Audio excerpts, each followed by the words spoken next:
This is a Film Stories original podcast. We Made This. Hey everyone, this is Tony, Network Chief of We Made This. As you know, our podcast network brings together a brilliant assortment of talent who talk about all kinds of pop culture content, such as the episode you've just listened to, or you're just about to listen to. We'd love to keep the lights on a bit longer if you're able to support our network on Patreon. For just £2 a month, you get your name in lights on the website and the satisfaction of knowing you're helping us produce more great audio. And for £3 a month, you'll get your name in lights, but you'll also get access to an exclusive bi-monthly podcast from the We Made This talent pool on podcasting, pop culture, and you tell us. We'll take your suggestions. For less than the price of a coffee per month, you can help keep We Made This going. So just head to patreon.com/We Made This. That's patreon.com/We Made This to get the ball rolling. Now, back to your scheduled programming. Hi, I'm Frank Spotnitz. I produce The X-Files, and you're listening to The X-Cast.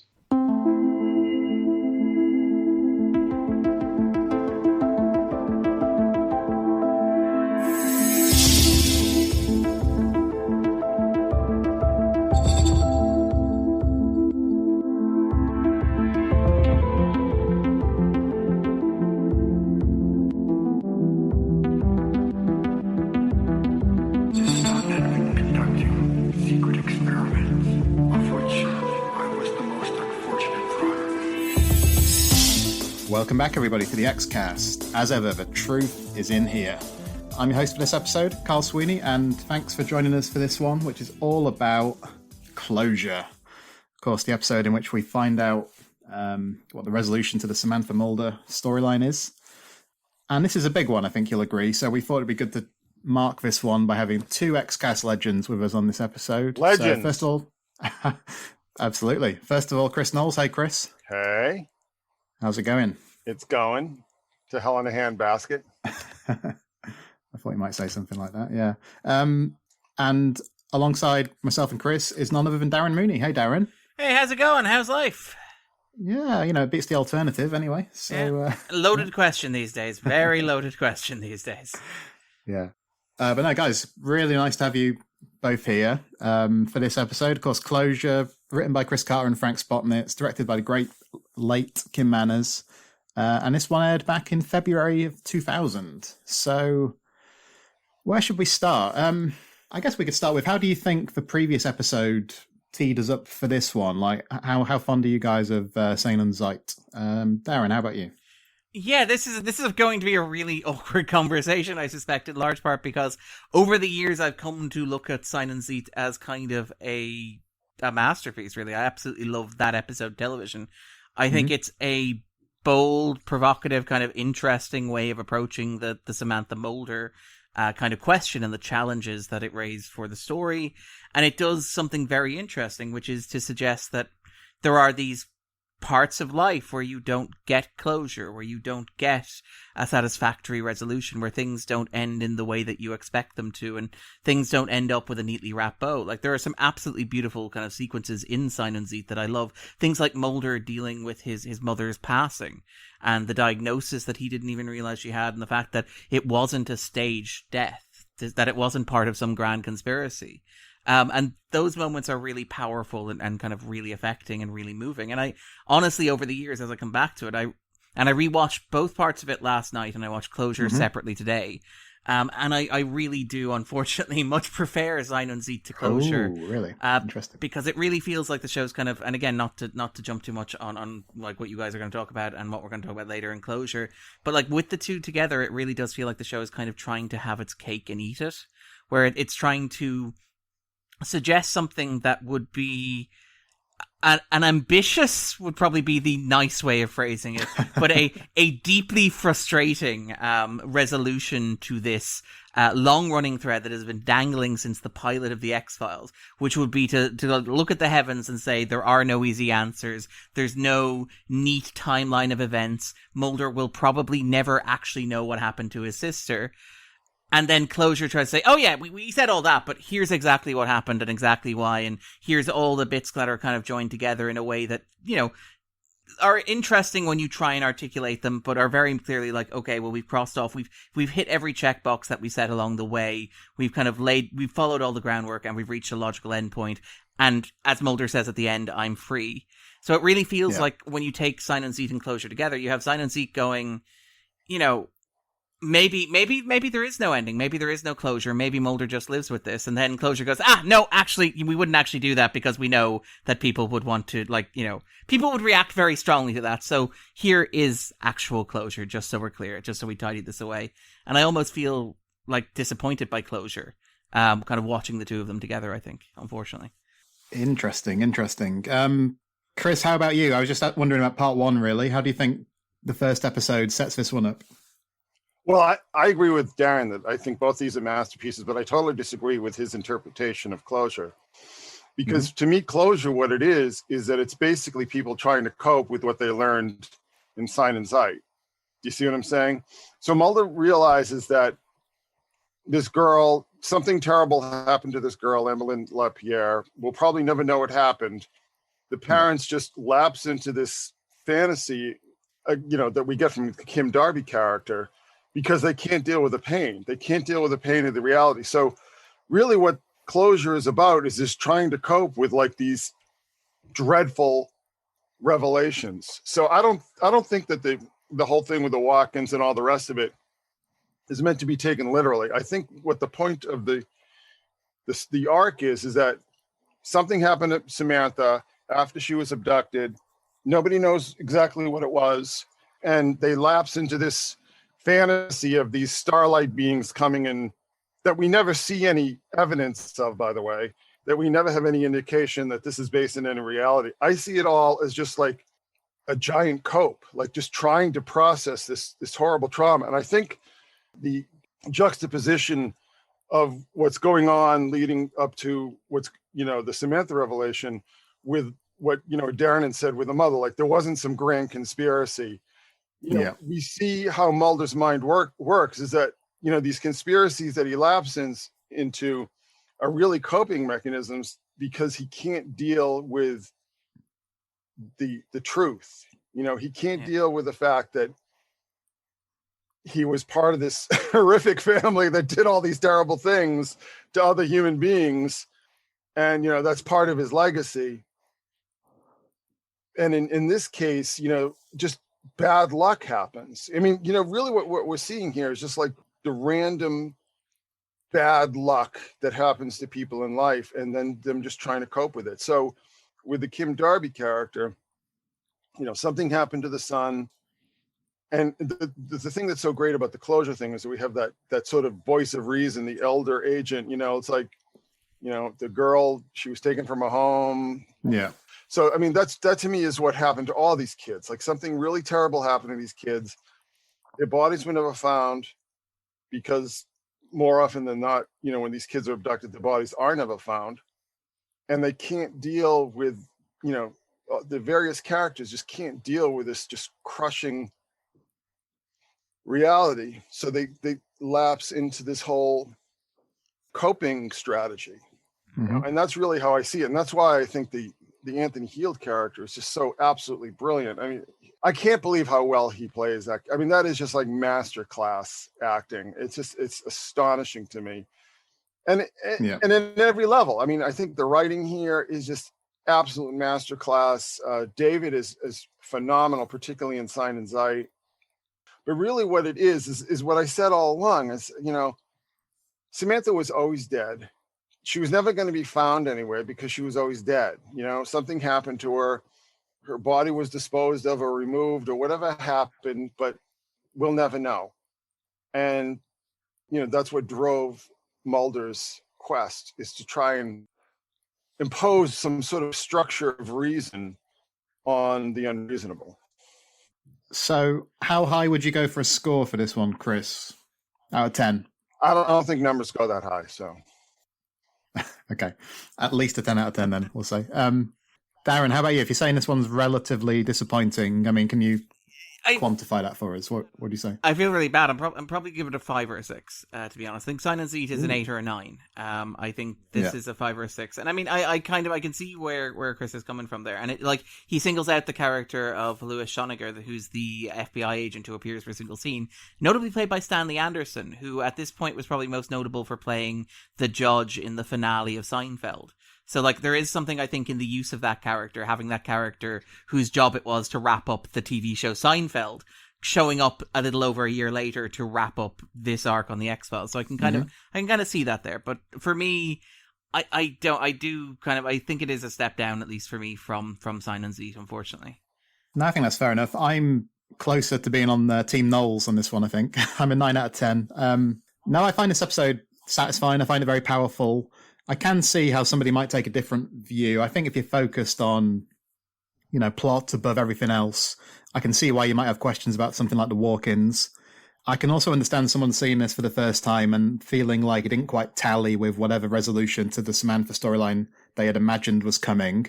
But those things don't really bother me too much. And I think the main reason is I think there are a couple of sequences in Closure which are as impactful for me as anything the X-Files ever did. And of course, we'll come to them. I find Mulder's the journey Mulder goes through here, that process of letting go, I find it very rewarding, actually. I think it's convincing emotionally. I do think there is some scope to critique it in some other ways. But no, I think this is an episode that's really well acted, very well directed. So that's a large part of the reason it gets a high score from me.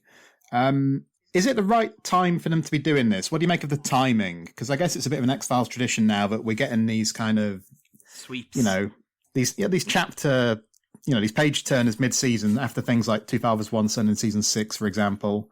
And now, of course, the series appears to be winding down, or they thought it might be winding down at the time. So they return to the Samantha Mulder arc. So what do you guys think? Is it the right time to do this? Is it too early for them to have done it? Should it have happened a bit sooner?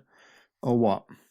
Well, I think there was some suggestion that, I believe there was a line in the original cut or original shoot of Fight the Future that was going to deal with the Samantha mystery, and that was kind of cut out from the movie. And then you got impressed, you got Carter saying that he was going to deal with it in season 6, and it ended up being one of the threads that wasn't really resolved in Two Fathers, One Son.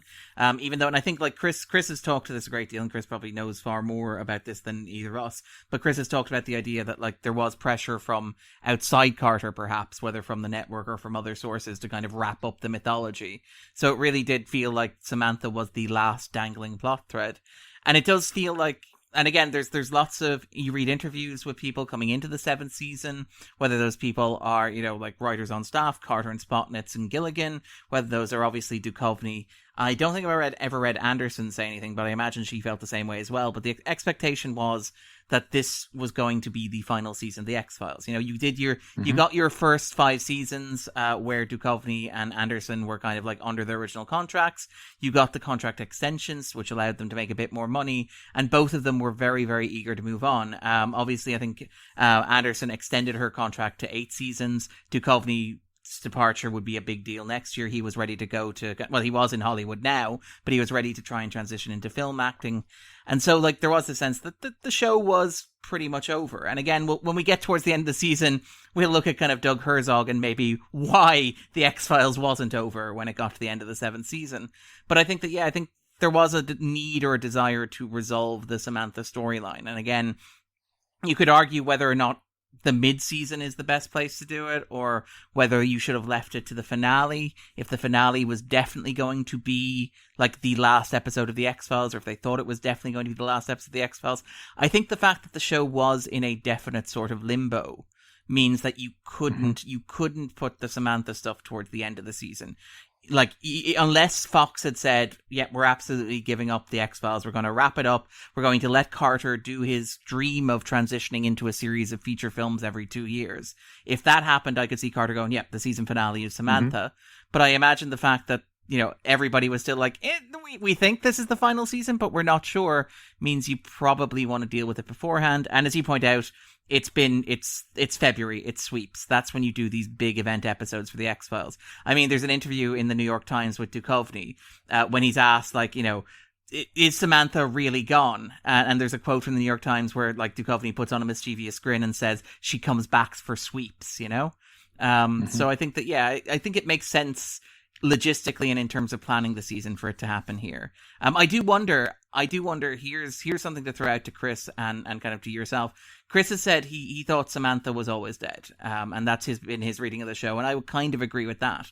But I do wonder if maybe there was some nugget or some kernel in the back of like Carter or Spotnitz's mind that if you're doing it as the series finale, the last episode of the X-Files, could you bring back Samantha alive then because you wouldn't have to deal with it going forward?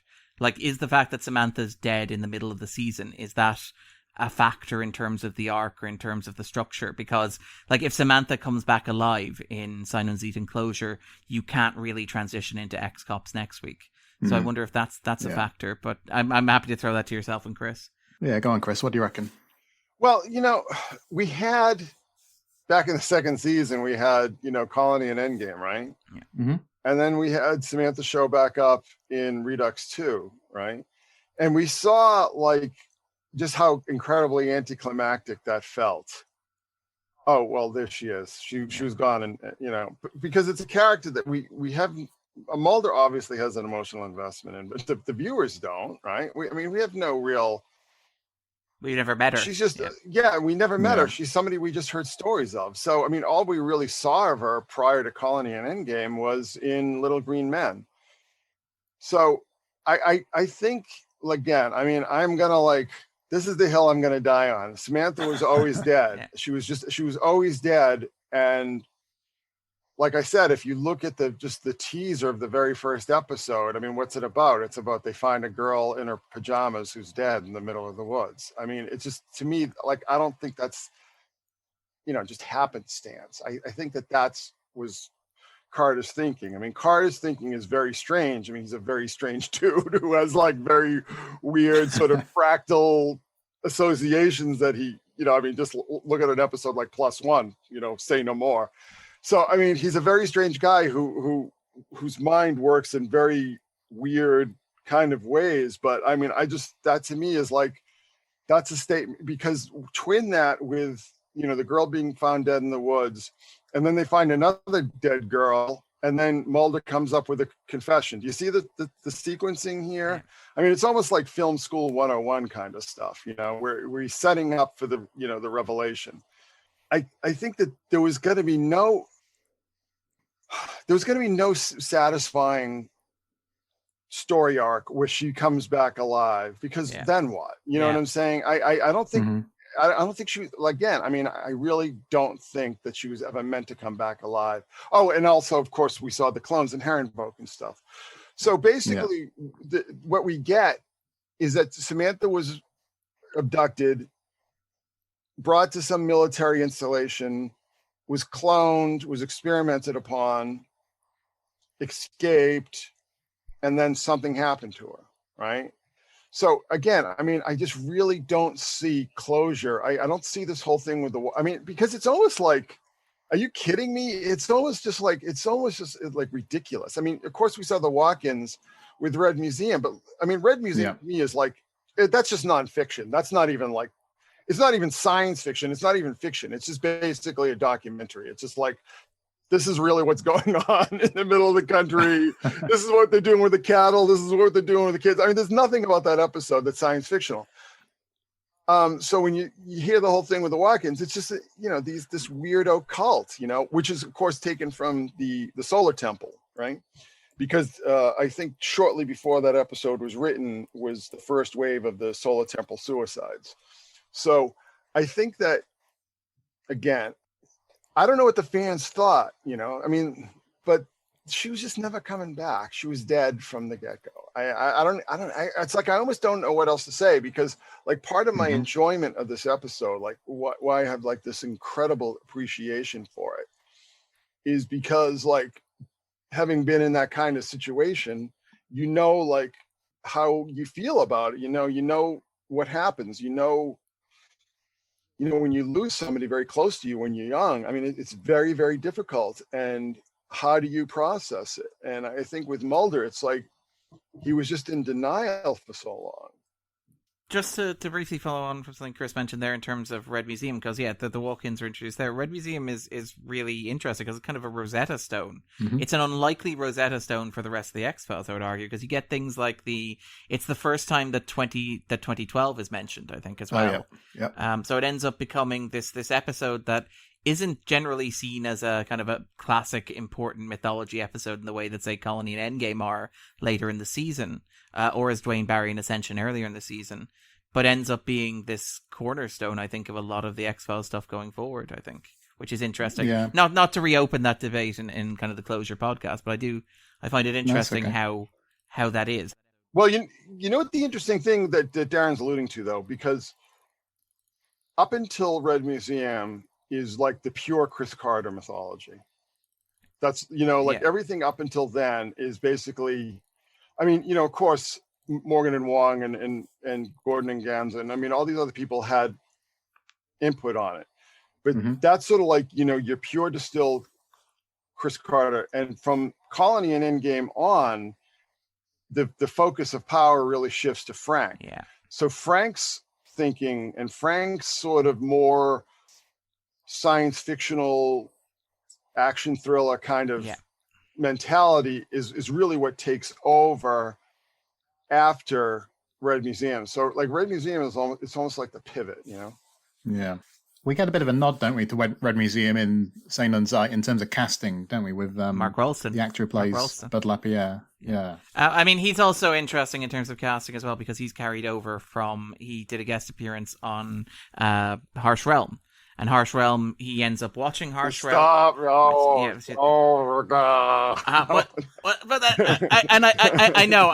This is interesting because again, I know Chris has very strong feelings about Harsh Realm, and entirely reasonably, to be clear. But I do think that it's interesting because when they're skulking round the abandoned April base here, or the April Air Force base in Closure, that reminds me a lot of sequences from Harsh Realm where they're wandering through this kind of dystopian landscape with these houses that have been abandoned and the newspapers overflowing and all this sort of stuff. And it's kind of interesting how again, we've talked about this on the podcast before, how so much of the X-Files is mood and imagery and ideas, where it seems like Carter comes back to these preoccupations repeatedly. I mean, I would argue that a lot of the spirituality that we see in Closure can also trace, it feels like it's dovetailing from Harsh Realm, which was just cancelled or would have been cancelled around the time that these two episodes went into production. The spirituality here feels like it's an extension of, Harsh Realm, which did, I think, was it Manos Domine, which is an episode about how the world of Harsh Realm, sorry, welcome to Harsh Realm cast apparently, but that the world of Harsh Realm, the virtual world, is broken because there is no God, because God is man. So there is no divine will in the world, so the world has no sense of right or wrong or purpose. And you then come to Closure, which opens with this monologue from Mulder about God and the question of where God is. And it happens it's a recurring motif through the episode, which is how can you believe in God when these terrible things happen to innocent people? And this idea that you have that comes up repeatedly, which is why are some spared and others are not? Which is one of those fundamental, if you have faith, if you've ever had faith, that's a question that you grapple with, which is how does God let these things happen? Sorry, I know this is a tangent upon tangent upon tangent, but I find it all this stuff is tied up in kind of Closure and the issues it raises, I think. Yeah. No, that's fine. I mean, I'll confess I never saw Harsh Realm. Okay, sorry. So I feel like a bad 1013 fan. I have watched every episode of The Lone Gunman twice, so you got the better bargain. You got the better bargain. Yeah. Well, not by much. Touche. Yeah. Just in terms of Samantha, though, I think because she'd kind of receded into the background quite a bit in recent seasons, hadn't she? Like Chris said, after Redux, after Redux. Yeah. So I feel like in Closure, you don't quite get the white hot intensity you get in something like Paper Hearts necessarily, or not consistently. But I like that. I think it's quite appropriate. I think because so much of this episode is about the fact that it's been such a weight on Mulder for so long that he finally needs to find a way to lift that burden.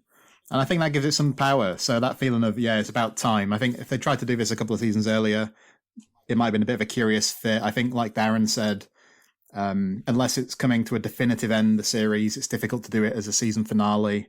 So I think it works pretty well here, to be fair. Well, I told you, I remember I told you that I saw Simon Sight and Closure as part of like this tetrarchy of Oublié, Paper Hearts, and then to me, like there's a through line. Because like if you can say like what everything about the X-Files and the paranormal and stuff, it's always point of view, it's always very murky. There's always this sort of like, is this real, or is this just the way it's being presented to people, or is this the way it's being perceived by people? I think the one thing that you can say in X-Files is that, like, you know, clairvoyance, precognition, remote viewing. I mean, like, the one thing that you can say is real is psychic ability, right? I mean, like, so, you know, we just passed the anniversary of I Want to Believe, which is a film I absolutely adore. Mm-hmm. And I know a lot of people don't. And I'm always, and I guess I understand, because what I Want to Believe does is that it takes away, it strips away, like now that they're not in the government and they're not under all that influence, I mean, all the science fiction just melts away and it's just back to basic reality. I mean, what's the fundamental bare bones structure of reality? And that's what they're dealing with. And it's, again, it's like, I love that movie because it's about coping. It's about, like, you know, how do you redeem yourself in an irredeemable world? You know, I mean, it's ironically, since Carter was raised Baptist, it's a very Catholic movie, you know, I mean, aside from all the trappings with the priests and the nuns and all, you know, the hospital and stuff. I mean, it's very much about like forgiveness and redemption and all this kind of stuff that, that Baptists sort of look askance at, right? You know, because they're from that Calvinist tradition. So I think that this to me is part of this, like this late period Carter thinking, where he's sort of taking stock of like all the ideas that he's cycled through with all these scripts and so on. And it's like, well, what is this really all about? And like, to me, like, it's clear to me that Carter believes in like psychic phenomena, right? And that's a baseline reality. So what we see in Sign and Sight and Closure, you know, are manifestations of some sort of psi, right? Because, you know, we're seeing visions of the dead and so on. But we this is a through line that we saw, like, say, with Elegy, right? Or all the way back to Beyond the Sea, right? Yeah, exactly. You know?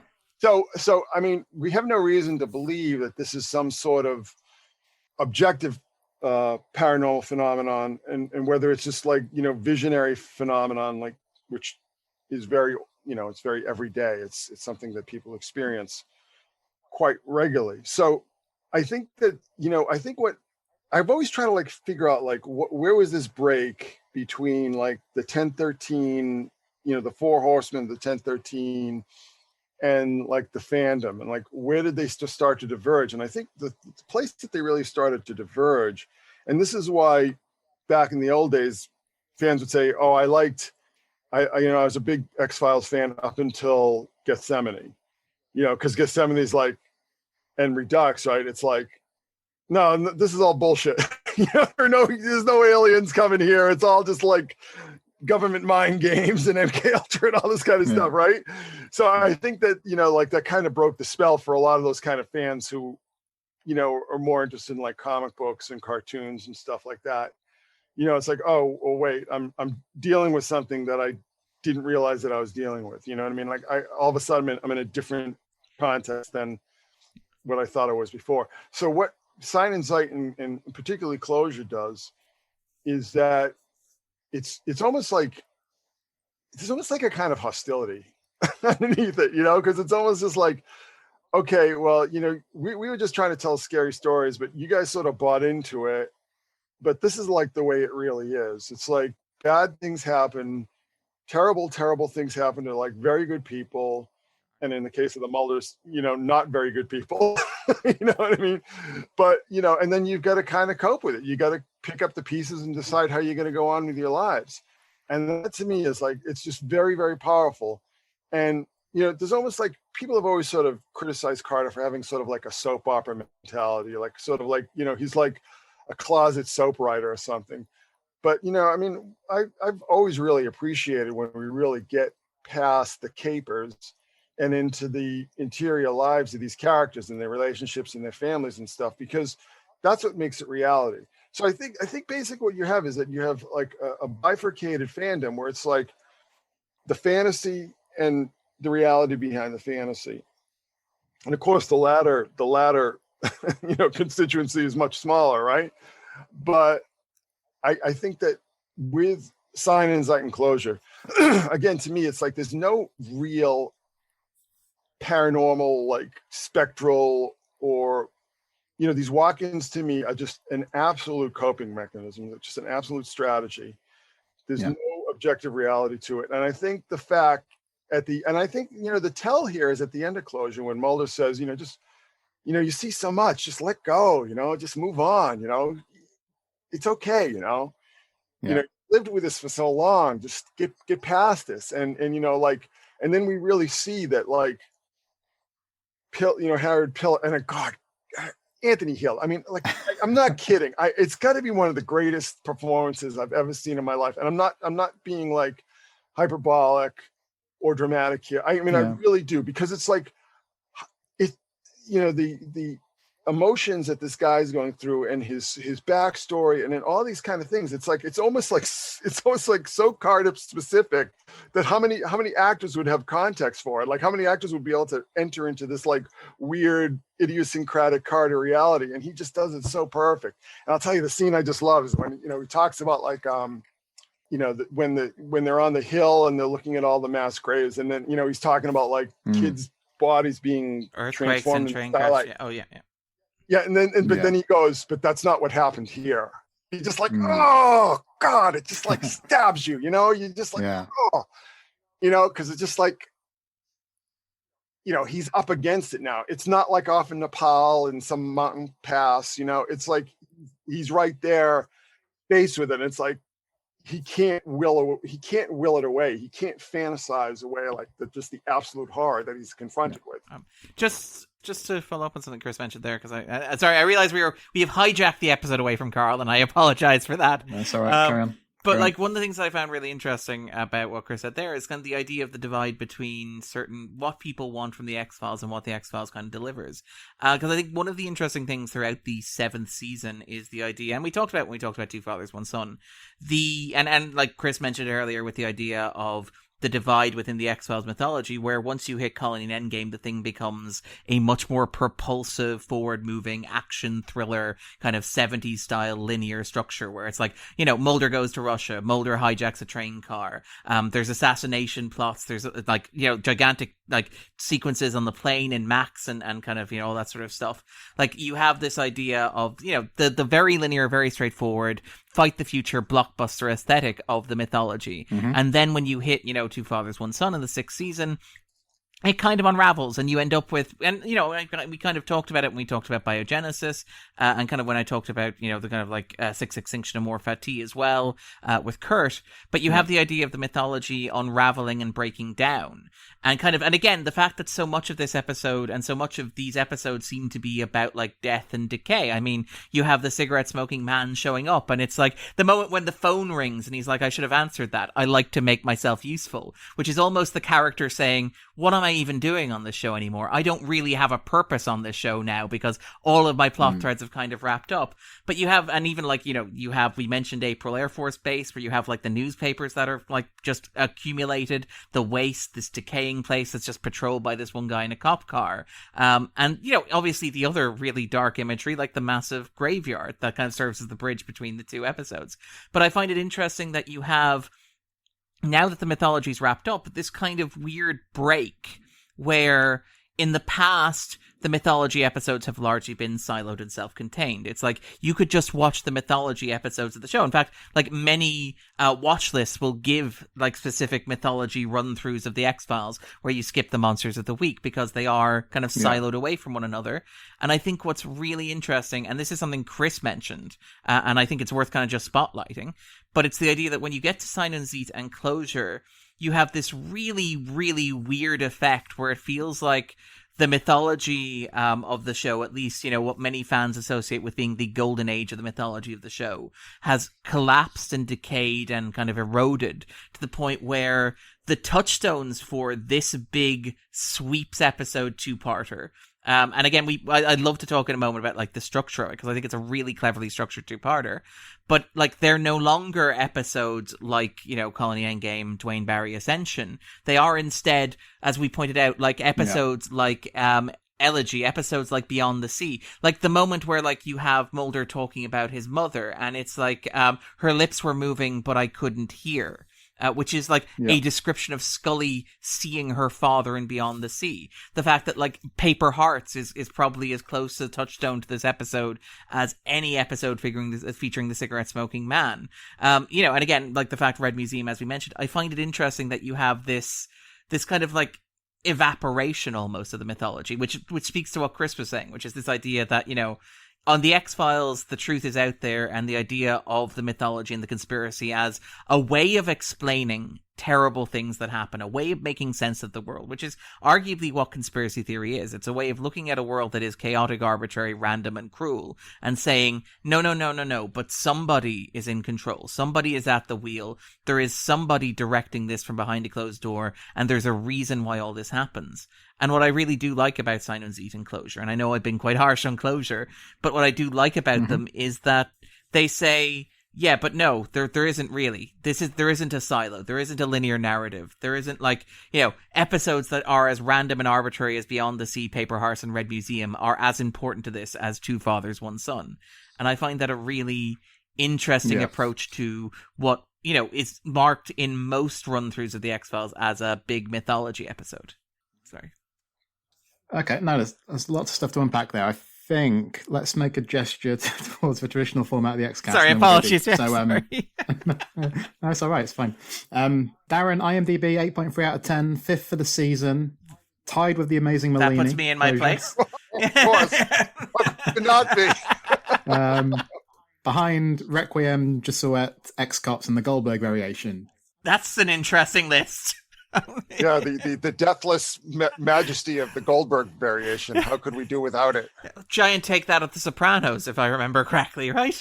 An episode that I watched and forgot that I had watched. Even when I rewatched it, I didn't remember it. Sorry. Welcome to the Goldberg variation episode of the X-Cast. Yeah. All right. With that said, let's take a closer look at Closure.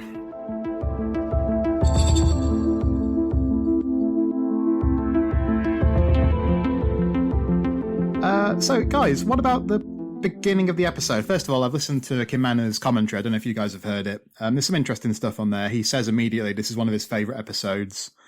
Regarding this teaser, he said that to spare the child actors, you know, any distress, they called the graves forts just to make it a bit more kind of palatable to them.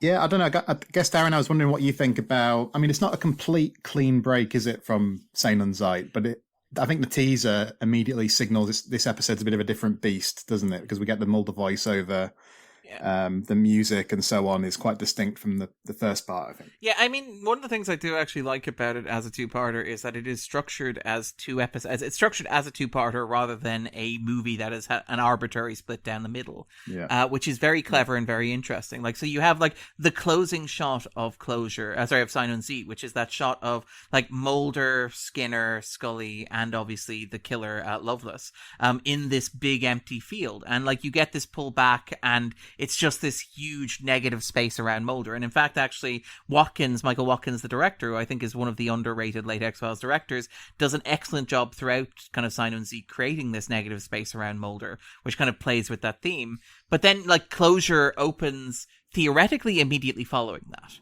And it like the scene is immediately much busier. It's much more cluttered. It's much more filled with activity. You have all the agents who are doing the exhuming. You have the idea of all the markings. This is no longer just a field in the middle of nowhere. This is a site of a very active investigation. And that contrast kind of plays through the rest of the episode as well. Like, it's notable that there are, like, despite the fact Mitch Pileggi is credited on Closure, there is no significant overlap between the guest cast of the two episodes outside of the leads of Duchovny and Anderson. I think Rebecca Tulin makes a small cameo, obviously as a ghost, although she doesn't have any straight lines. And Megan Corletto also has a small appearance, a silent appearance playing a ghost. But outside of that, these two episodes have entirely different guest casts. The cigarette-smoking man is present in Closure. He is not present in Sign and Seat. Skinner is present in Sign and Seat, but he is not present in Closure. And I find that structure very interesting and very clever. And you're right that the voiceover almost immediately signals that this is a very different episode than Sign and Seat was, because you're getting much more inside, obviously, Mulder's head, in that it's very much a kind of a Duchovny, very much a kind of like a Chris Carter. And again, we've talked on this podcast before, kind of Chris Carter's stylistic tropes in terms of monologues and how they can sometimes seem heavy-handed, but like it is, I think, very moving because it's a very honest, emotional reaction to something like this, if that makes sense. So I kind of give it a bit of credit there, I think. Yeah, what do you reckon, Chris? Because I guess we get stuff like the slow-mo, don't we? And I think there's some, they shoot it at 48 frames per second or something is what I heard. And it gives it that kind of ethereal quality, doesn't it, this stuff at the outset? Well, I'll tell you something. When the 7th season was over, I was like, oh, that was my jam. Like, I was really tuned into the 7th season for reasons that, like, with the passage of time, I think are harder for me to understand, particularly since, Fight Club and such. But like, one of the, it's interesting. I was just rewatching. I mean, first person shooters is pretty awful. And it's just like one of these kind of things that, I've always sort of compared it to like the X-Files comic books where the writers just don't seem to get the characters. And like, Gibson and Maddox, when they're not being heavily rewritten like they were in Kill Switch, it's just like really clear that they just don't really understand the characters and they're just sort of using them as characters in their story. But anyway, the point is that you had like that dreadful oppressive sunshine all throughout season 6, right? And it was all of a sudden you're like, you get Ed Asner and Lily Tomlin running around and Victoria Jackson and Charles Rocket. It's like Chris Carter seemed to have stolen Lorne Michaels' Rolodex, and all of a sudden you're just like in some completely different series, and like, what the hell's going on? To me, it didn't really sort of, I mean, it definitely recovered, starting with Tithonus and on and on and on. But, it was just so stop and starty, and there was just such a weird kind of, I don't know, it's almost like a pastiche feeling.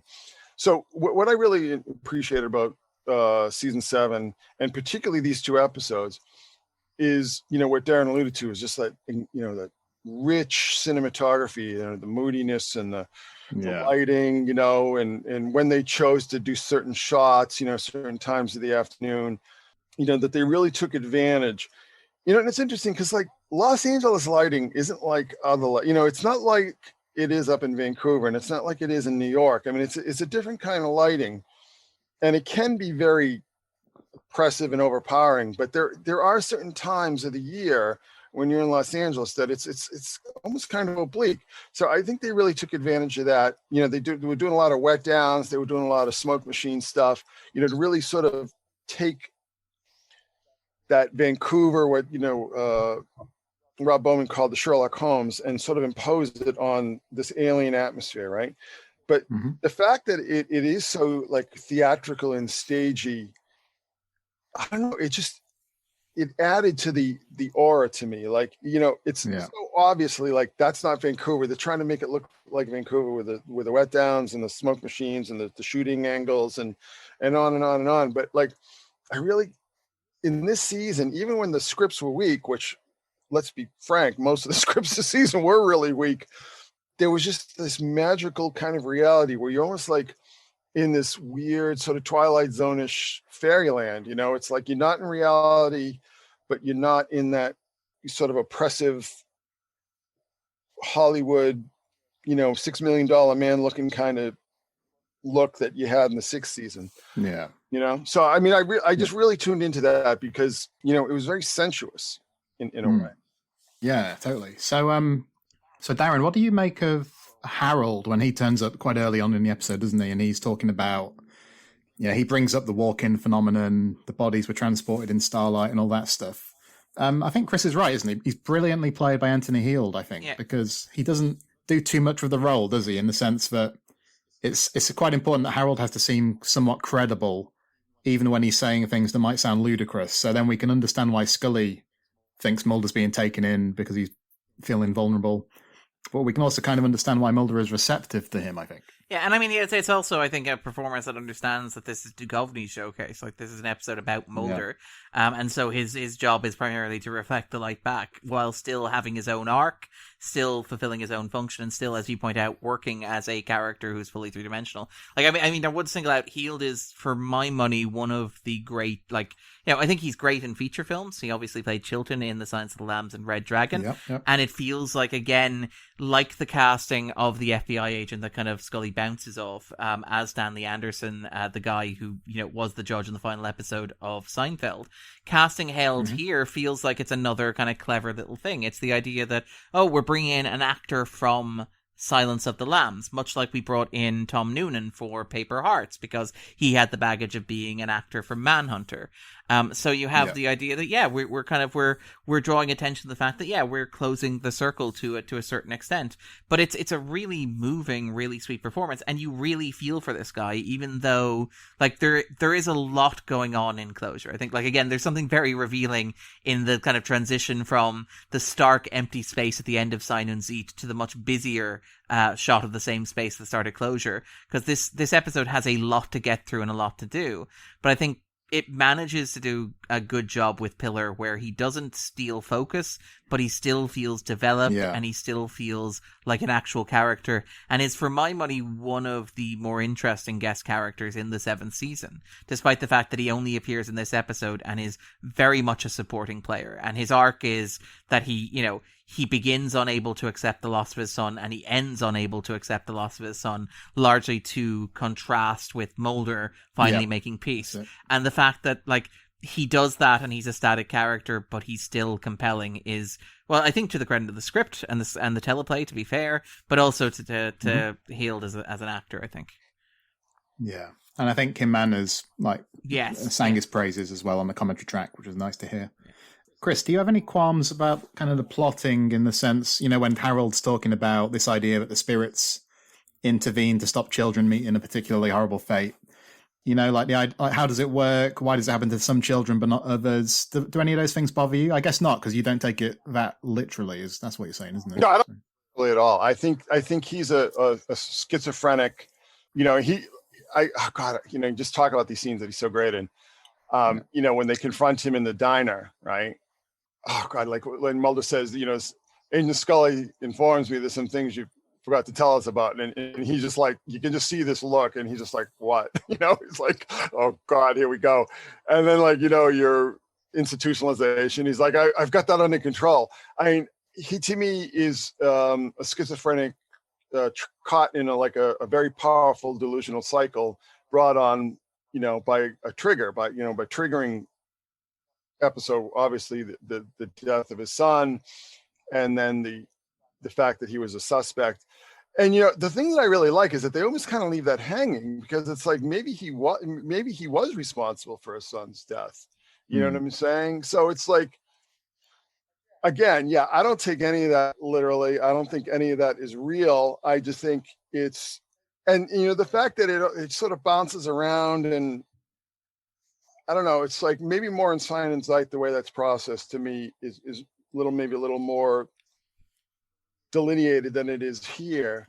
But oh God, I mean, it's just phenomenal. And it's just a classic schizophrenic break, and I think that the fact that it's so appealing to Mulder is just grasping at straws. I mean, he's just grasping at anything. He just lost his mother, and that phenomenal scene outside the house when he's just like, I don't have any perspective on this case. I'm way too close to it. And I want some time off. I mean, just like so brilliantly played. So it's funny though that Darren says that, like, he's just the supporting character, because like when I picture this episode in my mind, it's like all I seem to picture is Anthony Heald as our killer. Like, to me, he's the star of the show, and his arc is like, it's almost like the anti-arc. And I friggin' hate that Hollywood redemption arc. It just drives me nuts. It's like everybody goes, oh, Chris, you hate movies, you hate everything. Like, no, you don't understand. I've watched thousands of movies, thousands of movies. I made the mistake of watching like thousands of movies within like a very short period of time, because I was working on screenplays and stuff. And I just grew to really despise that structure, like the 3-act structure and the whole William Goldman thing. It's like, it just makes me want to murder people. It's just so oppressive, you know?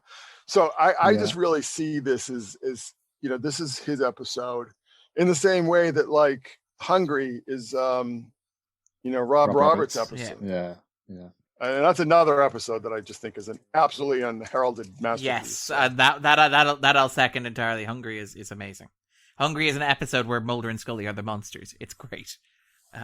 Darren, do you have any qualms about the walk-in stuff in terms of as a plot device or in terms of plot mechanisms, some of the kind of internal logic of it, or do you go with what Chris is saying about maybe we shouldn't take it literally and stuff like that? Yeah, this is the thing where I do think I do take it literally, and that is kind of something that I struggle with the episode, because I do, like, walk-ins, again, have been mentioned earlier on. I know Chris points out that we're not meant to take that literally either. But I do, like, it's one of the things that I find interesting in kind of Closure, and I think, and I wonder if, like, this is something that I struggle with the episode personally, is that it's meditating on this idea. It fundamentally a religious idea, and we talked on this before about how, like, the truth is out there as the show goes on. And I mean, arguably you trace it back to the second season. Again, a lot of stuff goes back to the second season because it feels like, you know, the second season was before the mythology became the mythology in the way that we talk about it. And so it feels appropriate that the seventh season is after the mythology became the mythology. But, like, you have in the second season episodes like Red Museum, like Fearful Symmetry, that kind of suggest that the colonists are, that aliens or the truth is religious in nature, that it's like God, it's looking for God. And I mean, you have, like, obviously Biogenesis, the 3-parter that bridges the 6th and 7th season, does that as well. And, like, watching Closure, the thing that, like, the big headline that kind of flashes out to me and my big reading of it is, and I think Chris set this up earlier, so I'm literally just teeing off something Chris said, which is Chris making the observation that despite the fact Carter had a childhood that was Baptist, like, when you reach the 7th season and when you watch Harsh Realm at the same time, and obviously when you go on into, like, the 9th season and I Want to Believe, like, the X-Files feels at times like a very strongly, what I would understand as an Irish, like, lapsed Catholic, as a Catholic kind of show. It feels like it's wrestling with these huge questions about faith and belief. And this is very explicitly, like, why or how does God let this happen? Which is, like, a fundamental question that anybody with faith needs to wrestle with. Like, if you believe in God, that's a question that you need to be able to answer to yourself. And I find it fascinating that Closure really seems like it is an attempt to wrestle with that, where, like, it's like these children, like, you have Mulder monologuing, like, Mulder's opening monologue is really, really heavy on that, and things like the scene where he reads Samantha's diary and she talks about being, like, moved around and open like a suitcase, and those are really affecting, really powerful moments, both written and performed.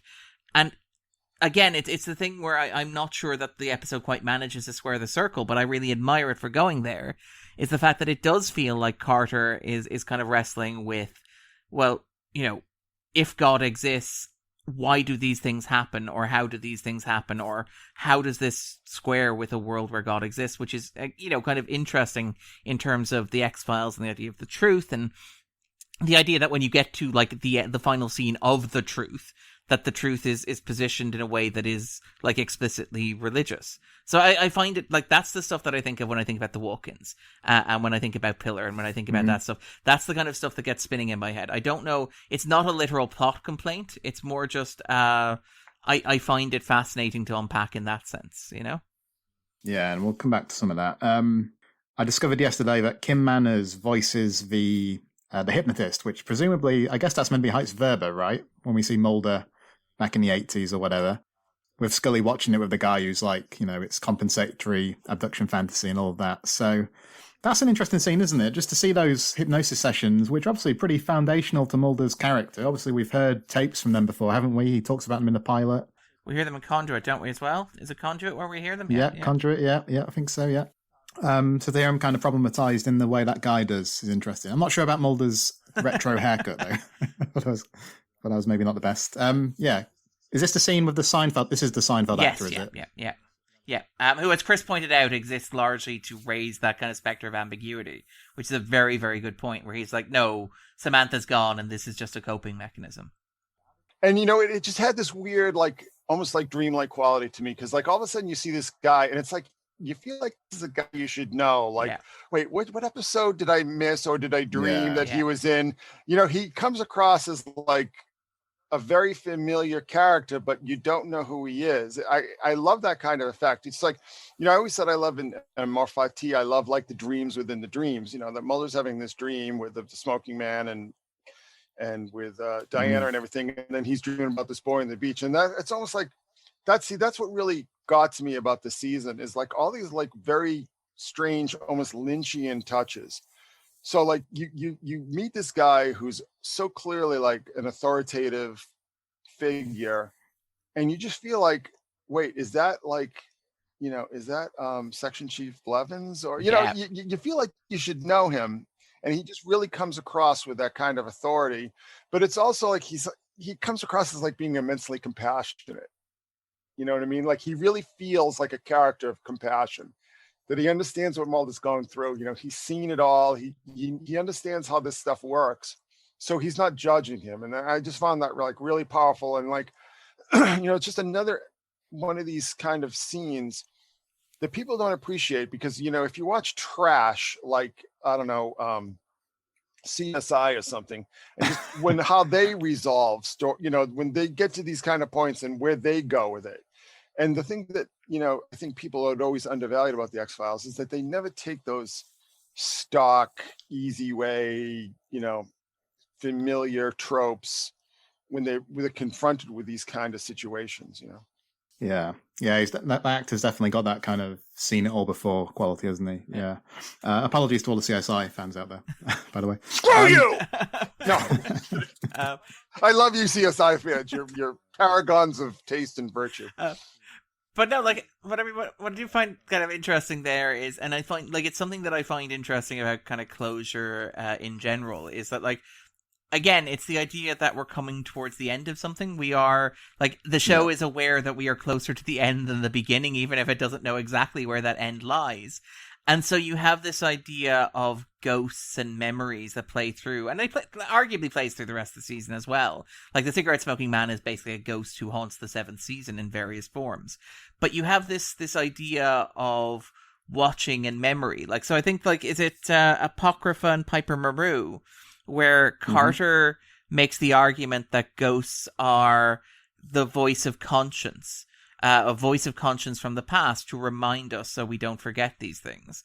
And with closure, I quite like the idea that you have repeatedly that, like, ghosts are things that we remember and images that we store. Like, you have the whole conversation about these people being transformed into Starlight, and the idea of, like, being sent out into the cosmos, which gets a beautiful shout out in the 8th season in This Is Not Happening.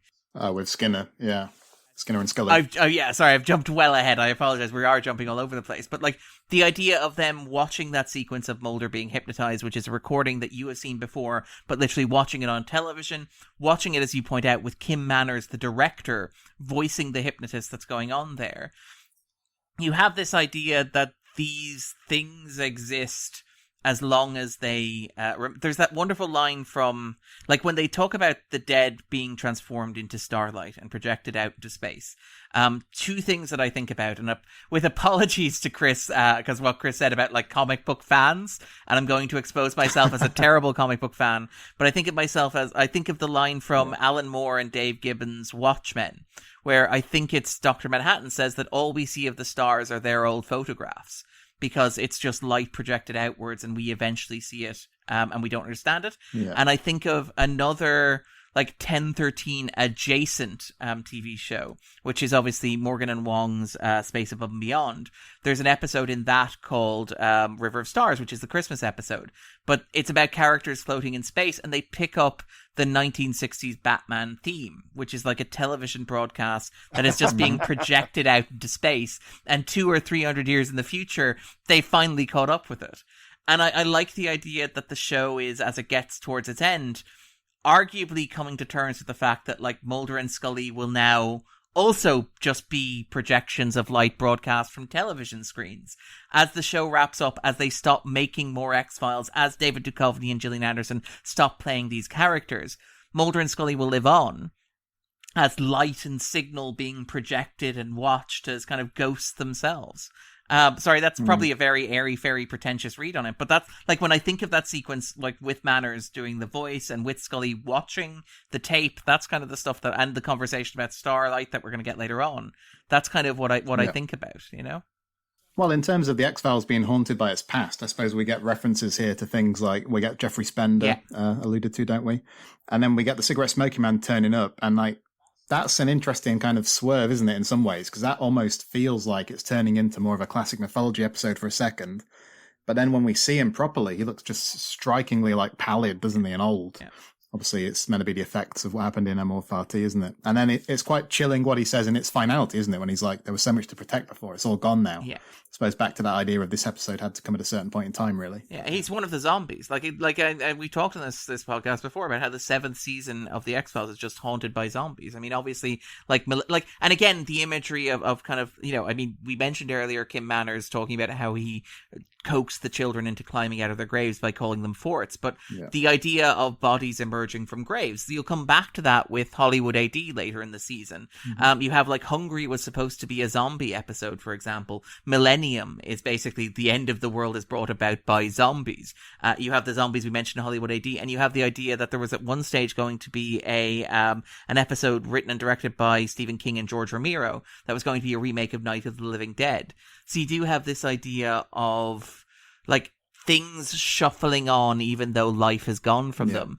And, like, here and in Enemy and in Requiem, the cigarette smoking man almost feels like an embodiment of that, where he does, as you said, he looks pale, he looks dead, he looks like he has and, like, he has no purpose anymore in the show. Like, he showed, like, when Scully rings up Mulder and is like, oh, we found his name on the docket, do you want to press this? And Mulder's like, no, we already know this isn't where my interest lies anymore, we have moved past the cigarette smoking man. You have the cigarette smoking man saying, I should have answered the phone because I like to make myself useful, and you have, like, Scully just basically saying, you know, you have no purpose here. Like, he doesn't really serve a storytelling function, you could argue here, in the sense that, like, Mulder could just as easily get to where he ends up with Pillar without the involvement of the smoking man. He seems like kind of a dead end. He's like baggage that the show has accrued. And that, I think, works thematically. Because, again, as kind of, you know, as Chris alluded to, this is about, like, baggage. This is about the things that you carry that you don't resolve. So using the cigarette smoking man in that way feels, I think, clever, perhaps. Yeah, what did you feel about that scene, Chris? Because I think Manners points out on the commentary track, but it's fairly novel to see William B. Davis and Gillian Anderson get a scene together. I suppose they'll obviously have Enemy coming up quite soon. But yeah, what did you make of the smoking man's appearance? You had to have him because he was so instrumental in Samantha's abduction. And of course, the implication is that, you know, Bill Mulder was shooting blanks, and both Fox and Samantha are actually CSM's kids. So, I mean, I think that's pretty much, I don't know if that's definitively established, but I think that's pretty much the inference, you know, particularly when you see the end of Redux 1. So, you know, the thing that struck me, though, listening to you guys talk, is that I was just thinking about what Darren had alluded to in the scene in the diner when Mulder and Scully are reading Samantha's diary. And it's like opens me up like a suitcase. It's like, that's like, stop for a second. Like, what does that mean? That's like, open somebody up. I mean, you know, because like when we think of somebody being opened up in the context of the X-Files, it's Gibson Praise having his, you know, brain cut open. You know what I'm saying? So it's like, that's very chilling. And it's almost like an aside, you know, it's almost tossed aside, but it puts you back in this reality that, like, this is a guy who gave himself over to evil, you know, for whatever noble intentions he might once have had. But, you know, it's like, I mean, this is another sort of Catholic notion that, you know, that evil is a process, that, you know, it isn't just like you just wake up evil. It's like something that you sort of step into. So I think that, you know, I always think about that, like opening up like a suitcase. It's just like, you know, there is some really disturbing aspects to that. And I think the fact that makes the final cut and that was written at all, I mean, I think that was definitely intentional. And it does draw that sort of contrast that you like realize that like, oh, this is a guy who did horrible things to people who were his children and that depended on him, and to his wife and so on and so on. This is just like, this is emblematic of the system, that the system just, its first and only directive is self-perpetuation, you know? Yeah. In terms of that scene with the diary is wonderful. I want to come back to that. I think what leads us there is they have this kind of the seance, don't they? And this is actually quite an effects-heavy episode. I didn't really think about this before, but some of the stuff was supposedly quite tricky to achieve. Things like Mrs. Mulder's appearance, you know, the kind of ghostly effect, and Manners talks about it does that kind of 360-degree pan in the seance shot. And apparently it's quite a very lengthy process. Yes. I suppose, Darren, it's not the first X-Files episode you think of as an effects showcase necessarily, but it's quite impressive stuff, I think, isn't it? Because you never really think about it too much. You never think too much about the trickery, I don't think, when you're watching. Yeah, and particularly, like, again, it's one of those things about Manners as a director where he's a phenomenal TV director, and one of the best directors working the X-Files, and it's easy to see why he became one of the signature directors kind of working on the show. Like, one of the things that struck me watching it this time was the fact that, like, you're used to seeing overlay effects in terms of television, in terms of film in particular, but in terms of television as well. They're fairly straightforward to do. You put the camera in place, you shoot two shots, and then you kind of fade in or fade out. What's notable about Closure, and again, this is one of the things where, like, it's easy to take for granted, particularly in, like, living in a post-X-Files world where, like, describing television as cinematic is now a cliche. But, like, back when the X-Files premiered in the 90s, like, I think there's that wonderful thing from Frank Spotnitz talking about the submarine in Endgame, and that being a result of the writers not knowing what they couldn't do on a TV budget and a TV schedule. But, like, you look at even, say, the modest effect shots here where you're like, okay, yeah, I get it. Ghost effects. You put the camera in place, you shoot the scene without the ghost in it, you shoot the scene with the ghost in it, and you fade them in. But you look at how Manners does it, and he makes a point to move the camera, which makes those shots infinitely more complex, particularly when you're working on a television budget, particularly when you're working on a television schedule, because you have to do things like motion tracking and stuff like that with the camera. You have to make sure that the object is moving at the same rate as the camera pans through the empty shot. You have to sync them up beautifully. And it's a remarkably assured episode of television in those ways, because it doesn't, as you say, it doesn't draw attention to itself. I honestly think that Manners probably could have got a lot of the same emotional impact without the camera moves, without kind of showing off in the way they did. But the fact that he chose to, the fact that he designed this episode to look as impressive and as confident as it does, is a testament to him as a director. Like you said, that 360 shot, because you have to have the camera movement with Anderson and kind of with Duchovny and with Haled in it, but then you also need to do it again with the ghost performers in it as well to get the kind of movement, to make sure that as the camera moves around the room, they move within the shot appropriately. It's incredibly, it's an incredibly impressive, but quietly impressive kind of shot. It's not like Triangle, for example, which I adore. I love Triangle. It's one of my favorite episodes of the show. But you're watching Triangle, and like Carter is constantly reminding you of how much hard work he's doing to make this work. Whereas Closure is just confidently assured in itself, which I think is incredible. Yeah. I think Manners was laughing on the commentary track about the fact that, well, he seemed to think they'd brought Rebecca Toolan down from Vancouver to film one shot, but I think she gets a couple of scenes, doesn't she, in the first part? So hopefully she just stayed in town during, for a couple of weeks or whatever. I was struck, Chris, when listening to him, because the kind of language he uses, Manners, where he talks about how scenes tear your heartstrings out and that kind of thing.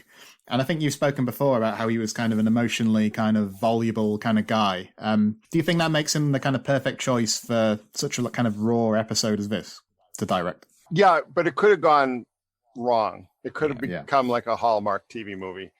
It's very interesting. Like when you look at, say, season 8, right?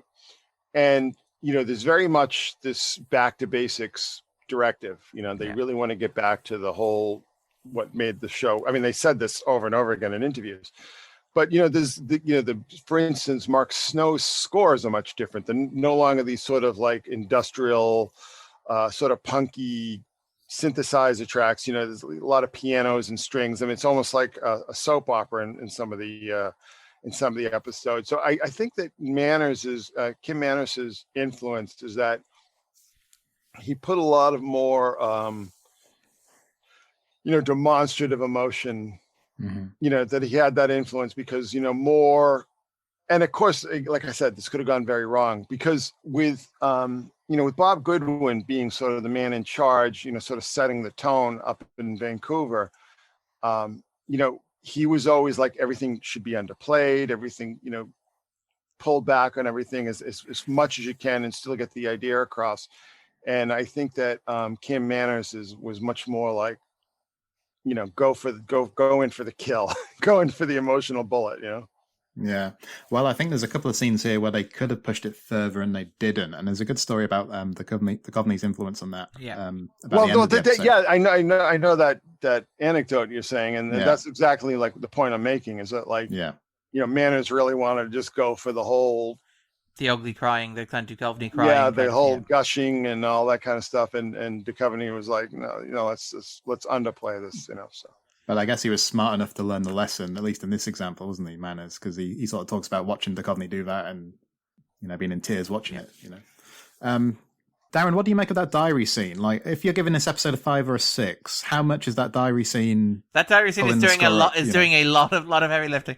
Well, I mean, again, like I feel like I got most of my criticisms out of the way kind of early on, and I admit that they're entirely my own. Which is, I do feel like I don't necessarily. I don't see it exactly how Chris does.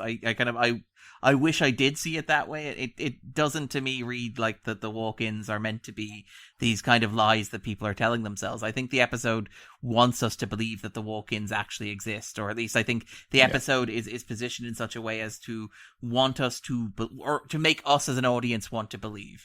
And I kind of, that's the reason why the score is so low for me, to put it frankly. And again, I kind of wish I did see it the way that Chris does. The diary scene is phenomenal. It's heart-wrenching, and it's one of those moments where it's a very simple setup. It's a bunch of actors. It's Duchovny in a room reading text out loud. It's not even done via voiceover. There's no imagery associated with it. The score isn't particularly heavy-handed. It just trusts you to like accept the reality of the scene and to trust Duchovny to deliver it. And as Chris pointed out, like the way in which it glosses over these things that when you stop and think about them, opening me up like a suitcase, which is a horrific line. It's a horrific line because it's deeply unsettling. It's a beautiful line in terms of writing a screenplay because it's so evocative, without being graphic or without being tawdry or without being trashy or without being exploitative. It's beautiful, and that entire sequence is doing a lot of the heavy lifting when I give this that particular score.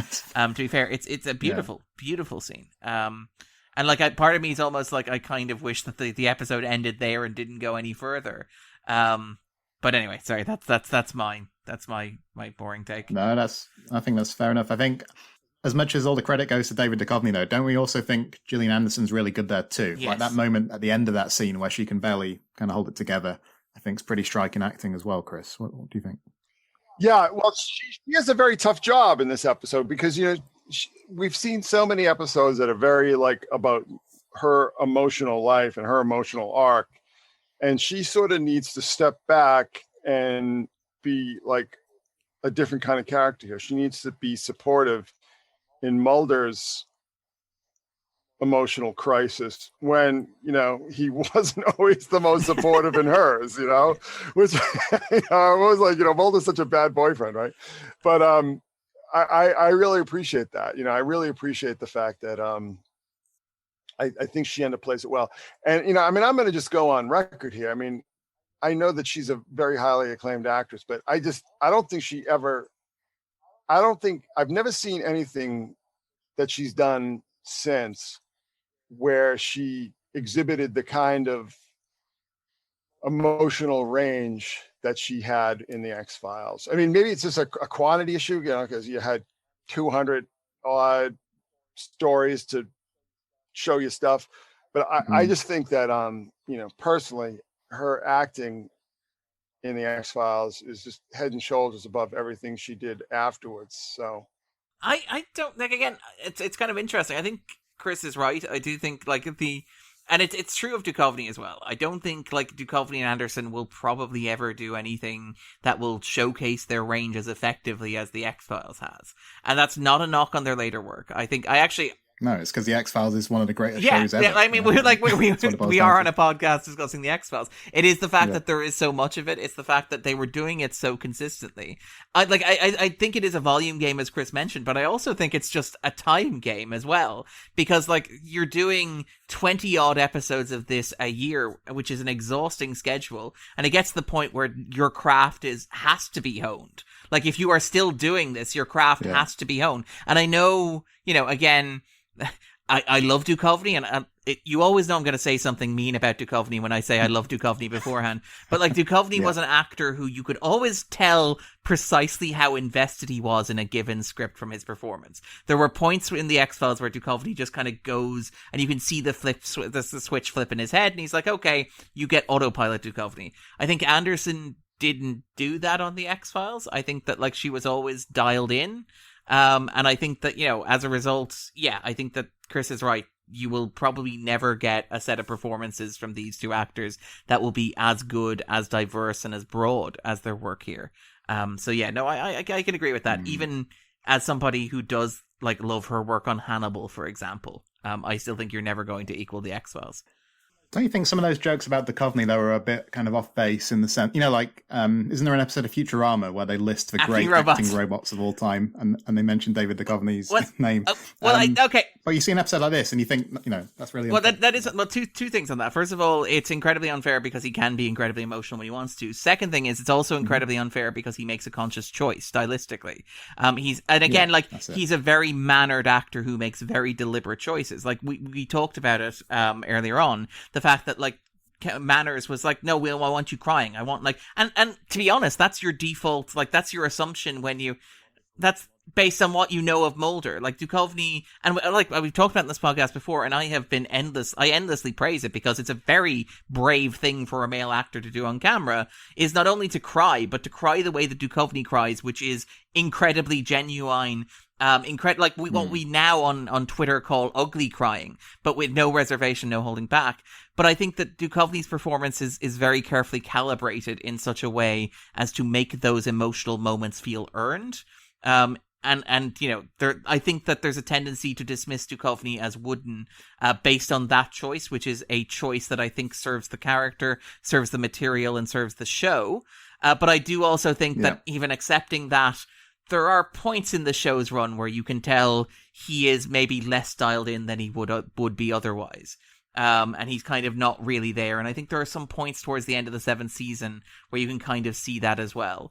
But I do think that he is giving his all here, to be clear. And at the risk of sounding like I'm being mean to Duchovny, I should point out that there are also like Anderson-centric episodes where Duchovny is, as a screen partner, giving his all as well. I don't think Duchovny's, that tendency to think of Duchovny as an actor who's that switch that I flip in terms of like how engaged he is. I don't think that's an ego thing where it's like, this is a script that is good for me as an actor.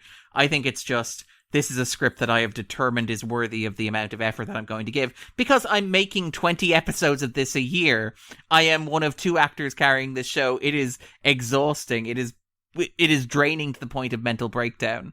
So, like, I don't want to sound like I'm being too harsh, but I do think there is some merit in that criticism. But I do think his work here is phenomenal. Okay, so Chris, I was wondering, because I think something that's kind of left ambiguous in this episode is what Mrs. Mulder exactly was trying to tell her son, because we do see her whispering to him, don't we, when he's asleep. How do you take that? Is she just kind of giving him some kind of message like "let it go" or what? How do you see that? Well, I see. With me, I love ambiguity. Yeah, I love things. It's something I always loved in like song lyrics. When I was a kid, is I always loved when like a statement was just sort of left hanging without being resolved. Mm-hmm. I love lack of resolution. See, because then it becomes more interactive. If we knew what she said, then it's over. But like here we are 27,000 years later, still trying to determine what she actually was saying. And that to me is like, that's, I was just I was watching something. I think I was watching one of the mythology documentaries, and Carter was saying like Fox was always hammering on him to like wrap everything up, to tie everything up, to resolve everything, to just, and he was always arguing, like saying you don't want to do that, it's like the whole point of this, the whole point of this paranormal storytelling is to leave things open, to let there be as many interpretations as possible. So, I mean, was that really her ghost, or was that just a dream that he was having, Yeah. And again, like the way that's shot, I mean, the way this whole episode is shot is just really phenomenal. And it's like Bill Rowe is not like, I always thought that Bill Rowe is just like a little too Hollywood, like a little too florid, a little too overlit. I always preferred Bartley's palette, which was more subdued and almost documentarian, It's like the more the production value kind of ramped up, it took away from what I really keyed in on in the early seasons, particularly the first 2 seasons. It was like it almost just felt like you were watching almost like a documentary. And the more florid and just sort of studio lit, it takes you out of that kind of sense of reality. But I like I said, I think they really worked very hard to make the kind of storytelling work with the limitations that they were given, limitations in the amount of traveling that they could do, location and so on. I mean, that's why like you have these mythology episodes that are just people like sort of just sitting in rooms explaining the story to each other, you know what I'm saying? 2 fathers and 1 son is a great example. Yeah. You know what I mean? And, I know that one of those was sort of it was 2 fathers, because 2 fathers was originally going to be all flashbacks, and they had shot all these scenes. And if you poke around, you can sort of see stills from the scenes where like they try to de-age everybody with makeup and stuff, and it just didn't work at all. It just looked really bad. It was sort of like trying to be the Irishman 25 years too soon. But but I think that was really a function of the limitations that were being placed upon them. And I think it's really interesting, with these 2 episodes, is that they clearly went way out of the Los Angeles metropolitan area, to sort of be able to tell these stories. So, but getting back to what Darren was said about, the robotic acting. I mean, you can certainly criticize Duchovny for phoning it in now and then, but I would argue also, and I've made this point to you, is that first of all, I think a lot of his style from Mulder came from Chris Carter himself. Like he was sort of, Chris Carter is like Mulder, like very soft-spoken, very calm, very ordered. But, I also had said that if you watch the old episodes of The Invaders, I think Duchovny was taking a lot from Roy Thinnis. And, Roy Thinnis was basically playing Roy Thinnis in The Invaders, because if you ever watched the, I don't know if you guys have ever seen it, but if you haven't, you really should. The Norliss tapes, which was another. I haven't seen it. No. Have you seen the Norliss tapes, Darren? I have not. I'm making a note. Oh now. My God. Okay, so just a quick aside. Yeah. So they did the Darren McGavin, the Night Stalker things, right? And they had written a new script, and McGavin wasn't available, so they cast Roy Thinnis. And then, Dan Curtis was kind of thinking, oh, maybe we should do like another spinoff, you know what I'm saying? And do this whole Norliss tape thing. And they did this TV movie as a pilot. And you guys should definitely, like, it's just the X. I'm Googling, I'm literally Googling it now as you're talking. I'll be on YouTube later. Yeah. You should definitely watch it. But, if you see the way he plays that, and it's funny because I remember, what's that guy's name? There's a columnist in Vanity Fair. James Walcott was talking about it, and he's saying, like he played like he was just basically doing Darren McGavin on a heavy course of lewds. But so I think there are those criticisms, but I think there was a deliberate strategy on his part. So my wife and I just rewatched the last season of Californication, which is one of the most abominable things. I mean, it was just like watching like a bunch of people crap their pants. It was just so incredibly horrible.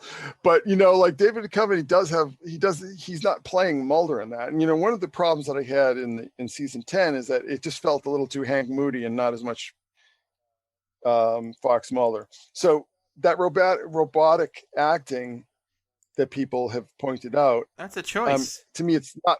It's laconic. Yeah. It's laconic. Yeah. He's laconic. Yeah. Darren, how do you take the Mrs. Mulder interaction? Just quickly, I was wondering, do you have a particular take on that or an interpretation of it? I kind of feel like it speaks to that idea of kind of ghosts as kind of memories and the idea of like the past that we carry with us. I think Chris is entirely right. I like the ambiguity of it. I like the idea that we don't necessarily find out exactly what it was. I like the implication that Mulder himself may not literally know exactly what it was. He may just have internalized it.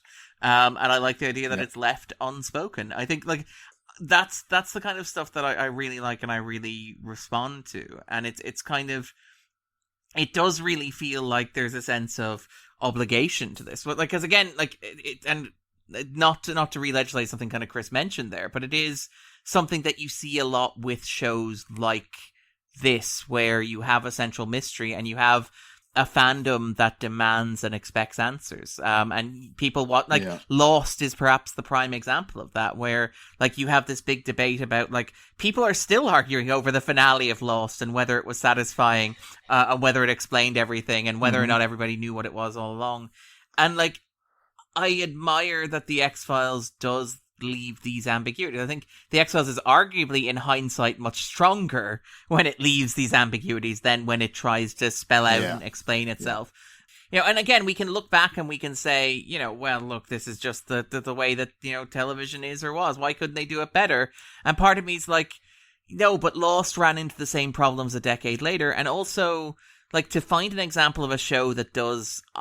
I would argue, to find an example of a show that does ambiguity as well as that, you have to go to either, and again, Chris mentioned the adjective Lynchian, you'd have to go to something like Twin Peaks, and even then, like Lynch, like on the initial run of it, had to kind of struggle to get that stuff past the networks, and to the point where like he basically bailed on a large part of the second season because he couldn't find a way to keep himself interested and deliver the story he wanted and satisfy the network's demands.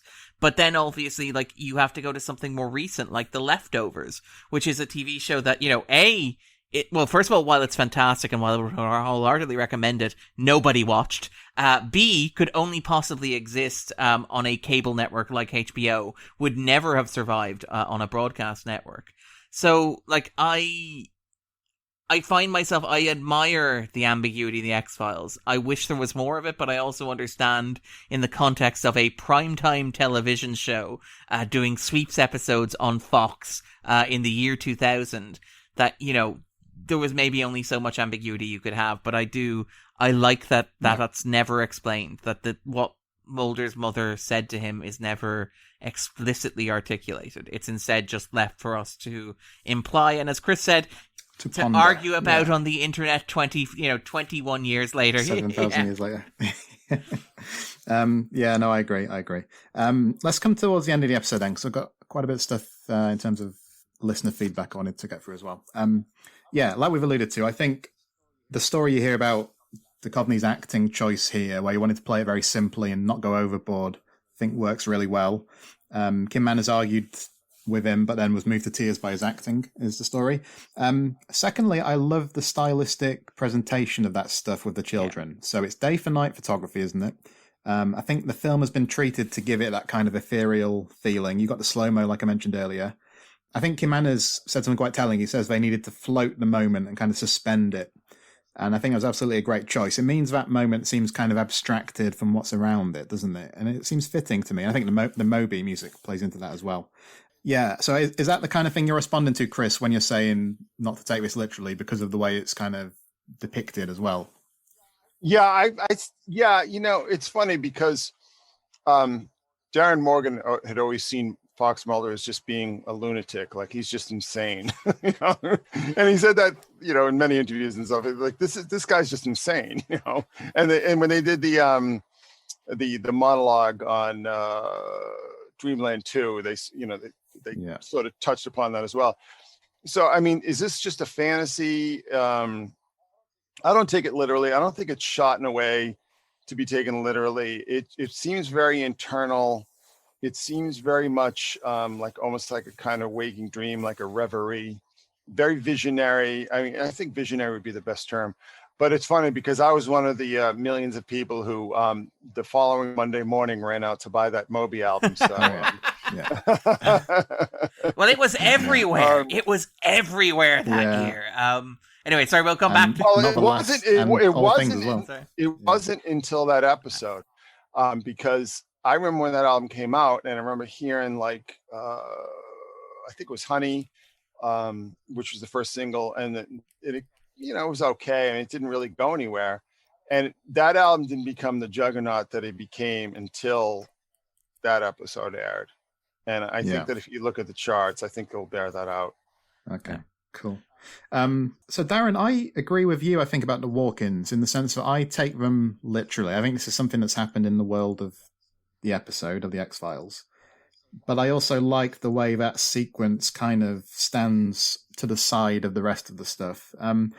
I can understand why people would look at the way that's done and get the impression that this is not meant to be taken literally because of the way it's shot. Can you kind of see that too, even if you don't agree? I absolutely can. Like, I mean, you mentioned the fact that they shoot day for night. The fact that, like, the sequence where he's outside the house is shot at night, like a regular nighttime shot, and then he literally disappears into the woods and is surrounded by these spirits of deceased children, which, again, is something, Chris compared it to, like, dreamlike. It absolutely is, but it's also very fairy tale. Yeah. It's the idea of, like, going into the woods and being confronted by these children and these sprites, and it feeling like unearthly and it feeling weird. And again, like the fact that I think Chris has alluded to the idea that, fairy tales like conspiracy theories exist to help us rationalize or understand parts of the world that we cannot understand, that we cannot fathom, that are random and cruel and arbitrary and brutal. So I can absolutely kind of see that. But I also think the episode puts enough stress on it that I can't go, this is entirely abstract or metaphorical. Like, it's the moment where, Mulder comes out of the woods and he has fundamentally changed at this point. And the episode has been structured in such a way that it happens as a linear journey for him. He finds the diary, he tracks down the nurse has the story, they find, this is the end of the road. The fact he says this is the end of the road, the fact he says that this is up there. And like, I get the kind of the reading of it that the kind of Chris is suggesting, which is that, maybe Mulder could react in the same way that Pillar does, which is to dismiss it and to continue searching and never finding. And him actively making a choice not to continue searching is important, and like it has value. And the fact that he needs to believe in the walk-ins to make that choice is something that is kind of interesting as a character beat rather than something we're meant to take literally. But I still think the episode is structured in such a way that I can't help but feel that we are meant to take it literally, if that makes sense. With due respect to both the perspectives here. And yeah, I do want to continue the shout out to Moby, because I think like and like, because Carter had used, what did he use? He used Run On, I think, at the start of, was it Leviathan? The second episode of Harsh Realm. But like you had, for example, All Things, which had used, All Things had used kind of another Moby would use another Moby soundtrack later on. Again, one of the facts about Play that I find absolutely fascinating, the first album where every track was licensed on it, where like after this, like Chris points out, maybe this was the first, but like after this, you couldn't help but see it on car commercials, shampoo commercials, episodes of like The Practice, movies from like 2000 as well. The fact that it was ubiquitous and kind of inescapable. I think it's one of the first albums that I bought at the risk of showing my age. And I wonder how much of that is down to the fact that I heard so much of it, like permeating like through pop culture, through television, which is quite remarkable. But I do think it works really well, to be fair, and I do think you can see why it fits with the soundscape of like Mark Snow's score and stuff like that. It has that kind of like ethereal quality. Like Chris mentioned it earlier on, the fact that we've gotten away from, not that we've gotten away from, but that as the show has progressed, like you've gotten more piano lines, you've gotten more violins, it's become more ethereal, more atmospheric, more kind of ambient. So it, like the use of the Moby score here doesn't feel as jarring as, say, the use of garbage in terms of endearment. Even if I love the use of garbage in terms of endearment, it feels like it's of a piece, which I think is to its credit. So I do think, while it is something that arguably dates this episode as an artifact of like February 2000, I do think that the Moby score is part of why it feels the way it does, or it works in the way that it does, Yeah, I think so. And Chris, I also really like the moment with Harold at the end here, because as much as I love the Mulder stuff, I think the moment with Harold also helps stop it tipping over into being kind of too fuzzy and saccharine, I think it kind of grounds that moment, because it feels kind of authentic that both of these people need to come to terms with this stuff at their own speed. They can't get that closure at the same time. So do you feel the same way as me? Do you like that moment at the end with Anthony Heald as well, where he kind of stalks off and he can't accept it? Well, it's kind of jarring because, we see him as sort of this, almost like this oracle, like this wise man, almost like spiritual Sherpa. And then, that spell is broken and we see what he really is this a very desperate schizophrenic. And I think, again, it's like, I think Heald plays it like absolutely beautifully. Like all of a sudden, and it's almost like, he casts this sort of spell on Mulder. And, this is something that is not uncommon. And even in like the context of the show, it reminds me of like Agent Chapel in Colony, where Mulder seems like just so enchanted by meeting the CIA guy who's going to reveal these secrets to him, because particularly in the wake of the death of Deep Throat. So, I think that, like, again, I know I'm going to just disagree with everybody on everything, but it's just like, I don't see that sequence in the forest as something that he actually experienced. I do see it something visionary, and I think the Moby and the lighting and all that stuff is the tell, and also the fact that afterwards he just refers to his sister as being dead. He doesn't say, well, she wasn't actually dead. So this is what happens. Like, there's these spirits and they come in from the starlight and they transform these, it's like she's just dead. And basically what I interpret this episode of, and why I was just totally ruined by it. I was just like a burbling mess by the time this episode was over. It's just like, he's just accepting the fact of her death and the fact that he'll never know what really happened. But it's better to accept her death than to just continue on, stoking these fantasies that all that they've done is lead them to pain and disappointment. Yeah, but there is at least one other person who agrees with your take on this episode, though, and the walk-ins, which will become apparent when we look in this week's XCast mailbag. Ooh, segue! Yeah, that's why Carl is the host. Yeah.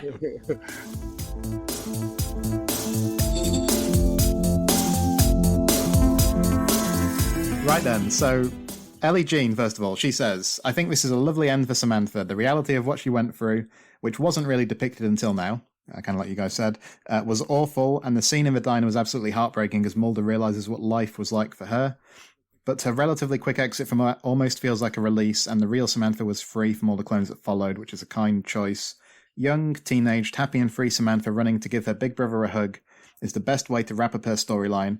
And while it's a shame she didn't see that happiness in her short life, it's nice that the writers felt able to give it to both her and Mulder here. Now we can move forwards. Right, interesting point here from Tony Black. So, first of all, it says, honestly, for a long time I didn't love Sein und Zeit, but I've recently reappraised it as a very fine episode, a bit millenniumistic, as we've already seen them doing across season 7 so far, but a strong hour of paranormal drama in its own right, with a touching layer of melancholy for Mulder. It doesn't showboat, but it's hugely compelling.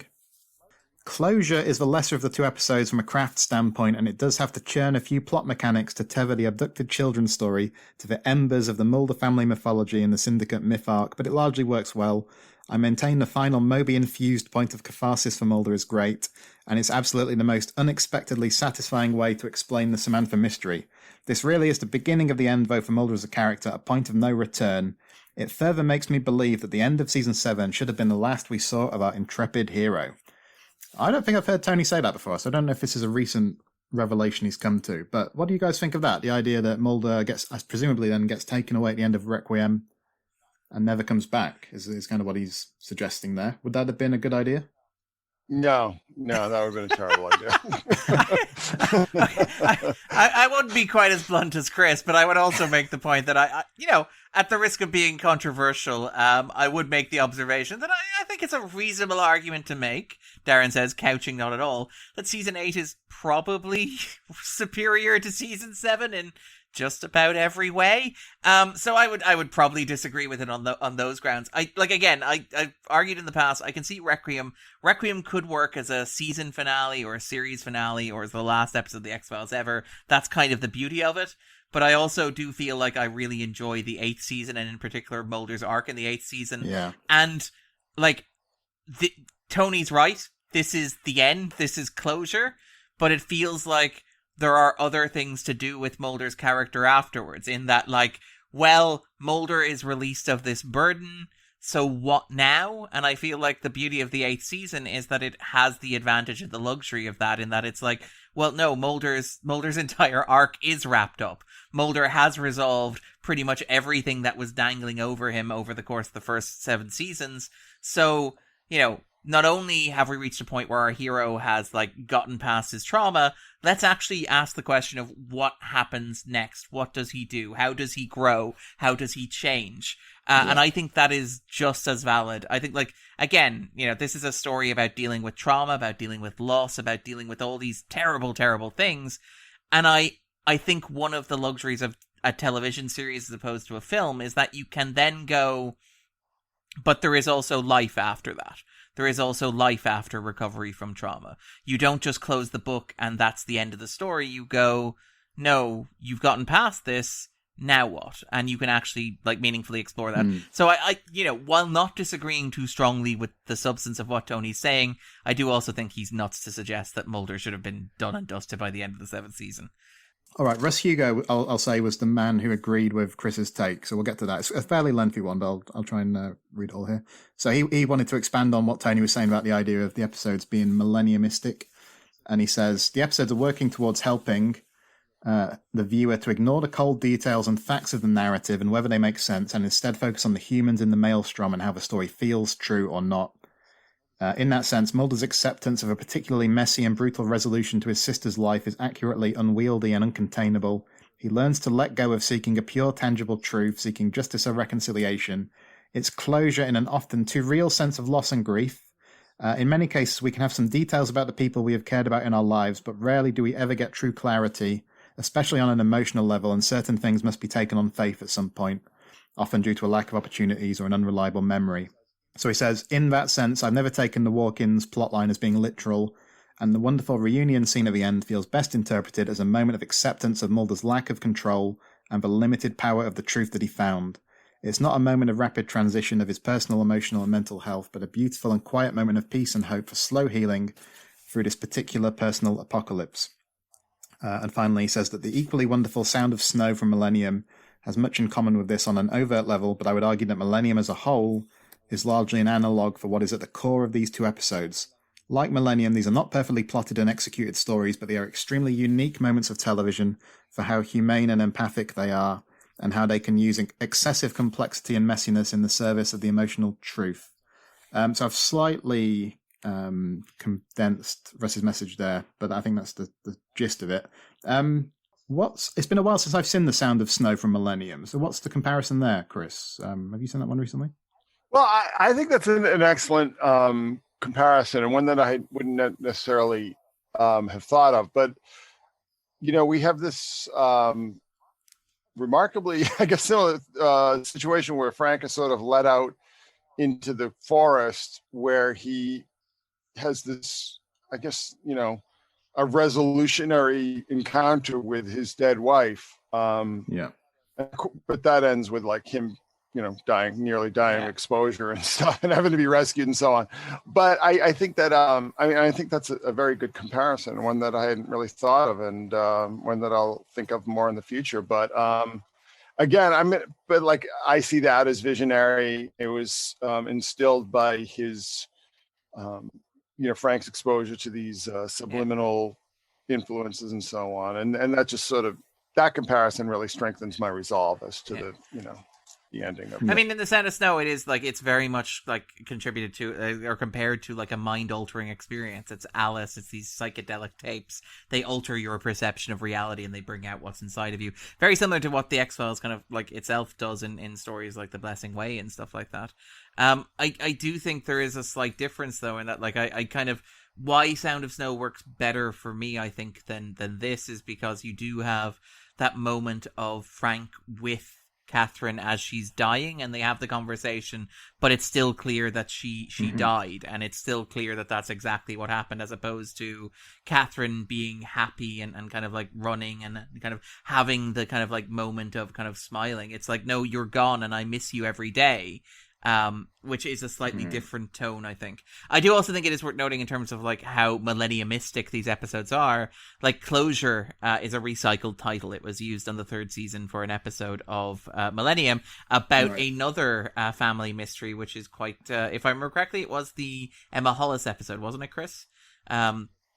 That's correct. So sir. it's an interesting thematic overlap there as well, because Hollis had a similar traumatic background, which was comparable to the Mulder family backdrop. And Chris actually, I had the good fortune to be talking with Chris about those episodes and with Kurt. And Chris made the very astute point, if I remember correctly, that that the Hollis family trauma is very much a only slightly less metaphorical version of the trauma that is implicit in the Mulder household, which is the idea of the father as a figure who failed to protect his children or the children that lived under his roof, and whose activities caused severe harm that the family hasn't recovered from. So I do think that's an interesting counterpoint as well in terms of the shared title closure between episodes of Millennium and the X-Files. Yeah, cool. Now, in the interest of balance, let's hear from someone who feels similarly to Darren, I think, about the episode overall. Andrew Levitt said, "For me, the X-Files was always about hope. Sign and Sight and Closure and go against this, providing a resolution that is crushing for viewers and one that should be more devastating for Mulder. While Paper Hearts, one of the series' best episodes, set up the possibility of this conclusion, it did so in a compelling way. These episodes lack that sense of intrigue, coming across as a disappointing conclusion to the story thread that drove Mulder for so long. Indeed, his reaction at the end of Closure, while interesting, comes across as flat and un-Mulder-like. This is especially true given that his mother commits suicide in the previous episode, something that comes out of the blue. That both of these outcomes aren't mentioned again in the series shows how much the producers wanted to move away from this outcome. It doesn't help that they feel that Sane and Sight and Closure feel like separate episodes from each other, with the former feeling like an episode of Millennium and Closure coming across like some strange New Age interpretation of the mythology, with little linking them. Again, the series could do New Age philosophies well, as All Things demonstrates later this season, but here it feels too wishy-washy. This creates a feeling of disconnection with the storylines. Paper Hearts showed this sad resolution could work, but like so much of Season 7, the execution here feels flat and therefore is a disappointing conclusion to a compelling storyline." So to be fair, he's actually saying something quite different to Darren, but I just meant in terms of being a bit nonplussed. My favorite recurring motif of these, like, of the listener comments, or the feedback is that, like, Darren, like, as somebody who responded to Sign and Seat significantly stronger than I responded to Closure, I love the idea that everyone's like, yeah, Sign and Seat is just an episode of Millennium, and I'm like, that's not an unreasonable point. Yeah. To be fair, most of the feedback we had in was positive. There were, I think, 2 negative comments, but the majority were positive about the episode. Chris, I seem to remember on the message boards and things back in the day that the balance was different, that people really didn't like this one at the time. Am I remembering that correctly? Is that tally with what you remember? Well, that's a very easzy call to make because at that point in time, nobody liked anything. I mean, it was just like... It was just a toxic hellhole. See, it's interesting, X-Files being a first in so many ways. It's like, it was like the first, true internet fandom, and then it became the first true toxic internet fandom. And it actually turned a lot quicker than people tend to remember. I mean, of course, it's all dependent on which particular forum you're looking at and everything. But no, by that point, I mean, the show could do no right in some of those people's eyes. And, I would lurk on a lot of these boards, but past a certain point, I was just like, these people don't want to talk about their real problems. So they bitch about the X-Files because it's easier than dealing with, the disappointments in their life. So I mean, I would maybe not go quite that far, but I would note that like this is the arc of a large part of organized internet fandom in general. Chris is entirely right. The X-Files was one of the first to do it, but you see it everywhere. I would have around the time would have been on Star Trek fandom, and you log on to internet forums and everybody's like talking about Voyager and Enterprise like they're the abominations, and now 25 years later, you're logging onto internet forums and people are talking about how Discovery and Picard are abominations and why can't they be classics like Enterprise and Voyager, which everybody loves. And it's kind of interesting how this thing goes, how this sort of cycle goes and nostalgia works. Well, same thing in the X-Files fandom, because it's like I remember back in the 8th and 9th season and like everybody was like, "Oh, screw Veronica, screw dog shit. Get rid of this William thing. We hate William. We hate Monica." And then, like in season, they 11, betrayed Monica. Like, oh my God, how could you? Yeah, you betrayed her. Like, how could you do this? It's like we love Monica. It's just like, To give some credit here, what I do find vaguely reassuring is like you go onto the Wikipedia pages for Sign and Seat and Closure, and they do have separate sections for like initial reaction and later reappraisal, which I find fascinating, because you do have things like Rob Sherman's book We Want to Believe is quite positive about them as well. Emily Vanderwerf, who did it for the AV Club, and Zach Hanlon, who did the reviews, they're very positive as well. So like I do like the sense of like nature is healing, and with a bit of retrospect, my crankiness is now an outlier as opposed to like the default. Time just moved right past me, Carl. I was ahead of the curve on Sign and Seat and unfortunately behind it on Closure, but you can't win them all. Happens to everyone, I think.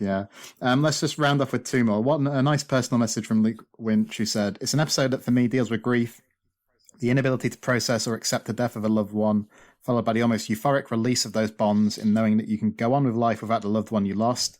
This episode aired in the UK around the time my dad died of leukemia, and for a very long time I didn't let go. These two episodes, probably more than any other in the entire run, have stayed with me, burned into my memory, and resonate with me in a way television rarely does. The final scene with that devastatingly beautiful anthem by Moby is release, it's catharsis, it's acceptance. It's a scene that I never get through without breaking down, but in a good way. Mulder's arc is nearly all but done here. That smile as he walks up to Scully is one of peace and fulfillment, a job done, a part of his struggle and strife over. He's never the same after, but he is at peace with himself." So I really like that message from Luke. Thanks, Luke. And finally, Cortlan, what has Bartley said? "I always found these episodes to be a perfectly satisfying end to Mulder's search for Samantha. We learn a lot more about what happened. We see Mulder struggle with his grief and acceptance of it. And it always felt more or less in line with what we know about other abduction stories like Cassandra specifically. There are several really beautiful scenes with Mulder and Scully, including the diary and the diner, plus their conversation about souls and Starlight. And so for me, it hits all the important elements for a powerful X-Files story." Right, guys, do either of you have anything else you'd like to say about Closure before we hang up the microphones for today? Anything we haven't got to? Any scenes we didn't cover? Anything like that? I think we got closure on Closure. Well, for me, it's like those two episodes. I have like my own sort of canon, my own sort of X-Files Valhalla, and they've always been very high in that list. And it's just like they were the kind of episodes that you could only have done with a show that size, with that kind of engagement in the culture, with the show that the fans had that kind of relationship to, with these characters and these actors. I mean, everything. I mean, I'm sure there are a lot of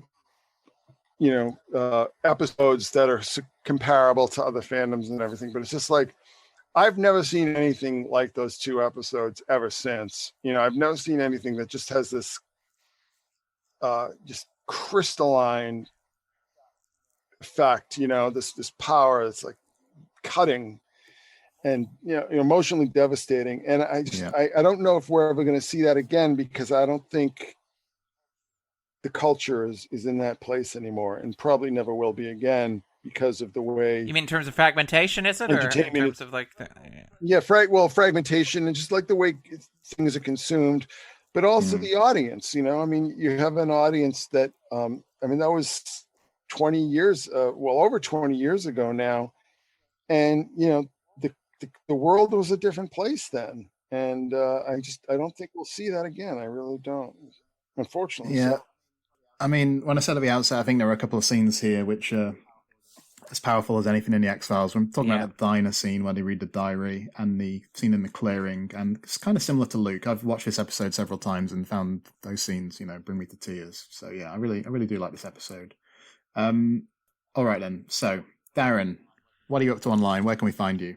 I am absolutely everywhere. Now you can follow me on Twitter at Darren_Mooney. I co-host a podcast called The 250, my good friend Andrew Quinn, where we talk about the IMDb's top 250 movies of all time.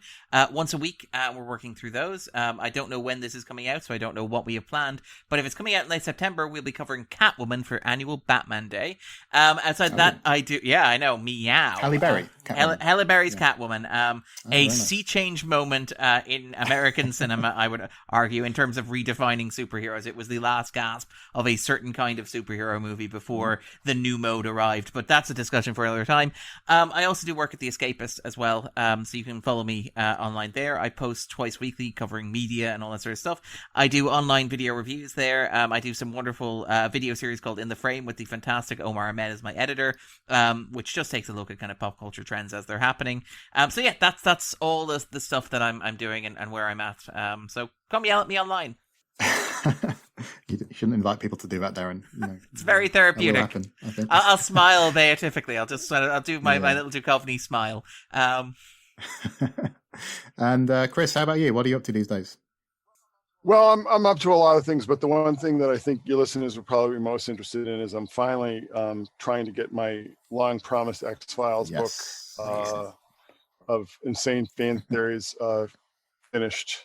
And I'm having a lot of fun. It's going to be very visual. I've got some interesting motifs that I think people are going to be interested in. But I really want to get that done by the end of the year. So cool. Well, I know for sure. I imagine Darren feels the same. That we're looking forward to that whenever it comes. So yeah, good luck with that.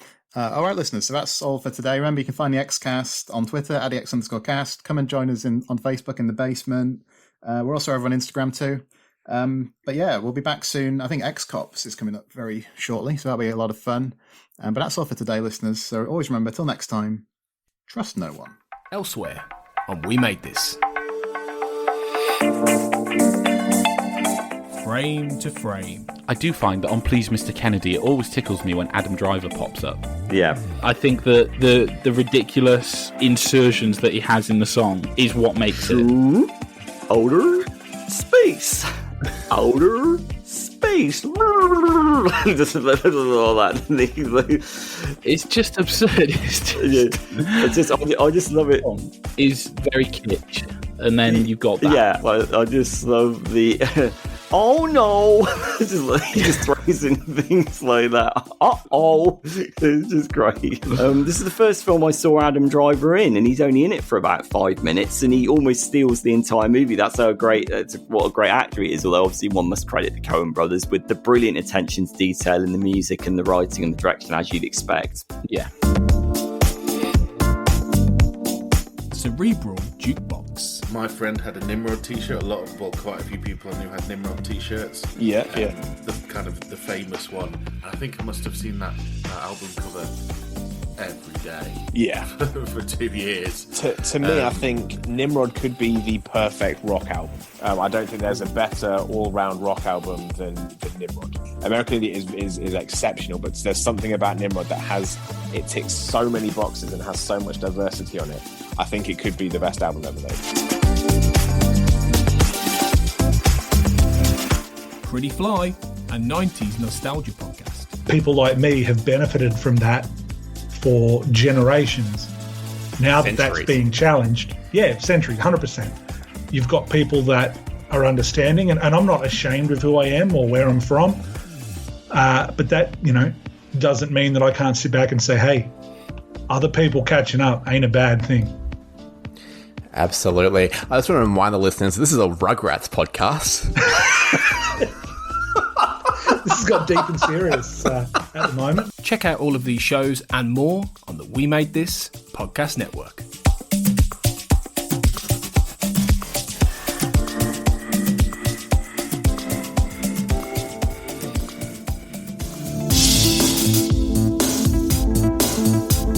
The Xcast and X-Files podcast was created by Tony Black and is produced and hosted by Carl Sweeney, Sarah Blair and Kurt North. You can find the podcast on Twitter at the X_cast, on Facebook by typing in the Xcast, and in our group, X-Files Basement, the Xcast podcast fan group, and on Instagram at the Xcast pod. Don't forget, you can support the show by becoming a member on Patreon. Our patrons get early access to episodes, behind-the-scenes chats with our hosts and a thriving community of X-Files, and other premium interviews and specials. To find out more and subscribe, you can go to patreon.com/thexcast. That's patreon.com/thexcast. We are also part of the We Made This podcast network, full of popular culture shows, including our Millennium series, The Time Is Now. You can find all of our shows at our website, wemadethispod.com, or via Twitter at wemadethispod. Thanks for listening and keep watching the skies.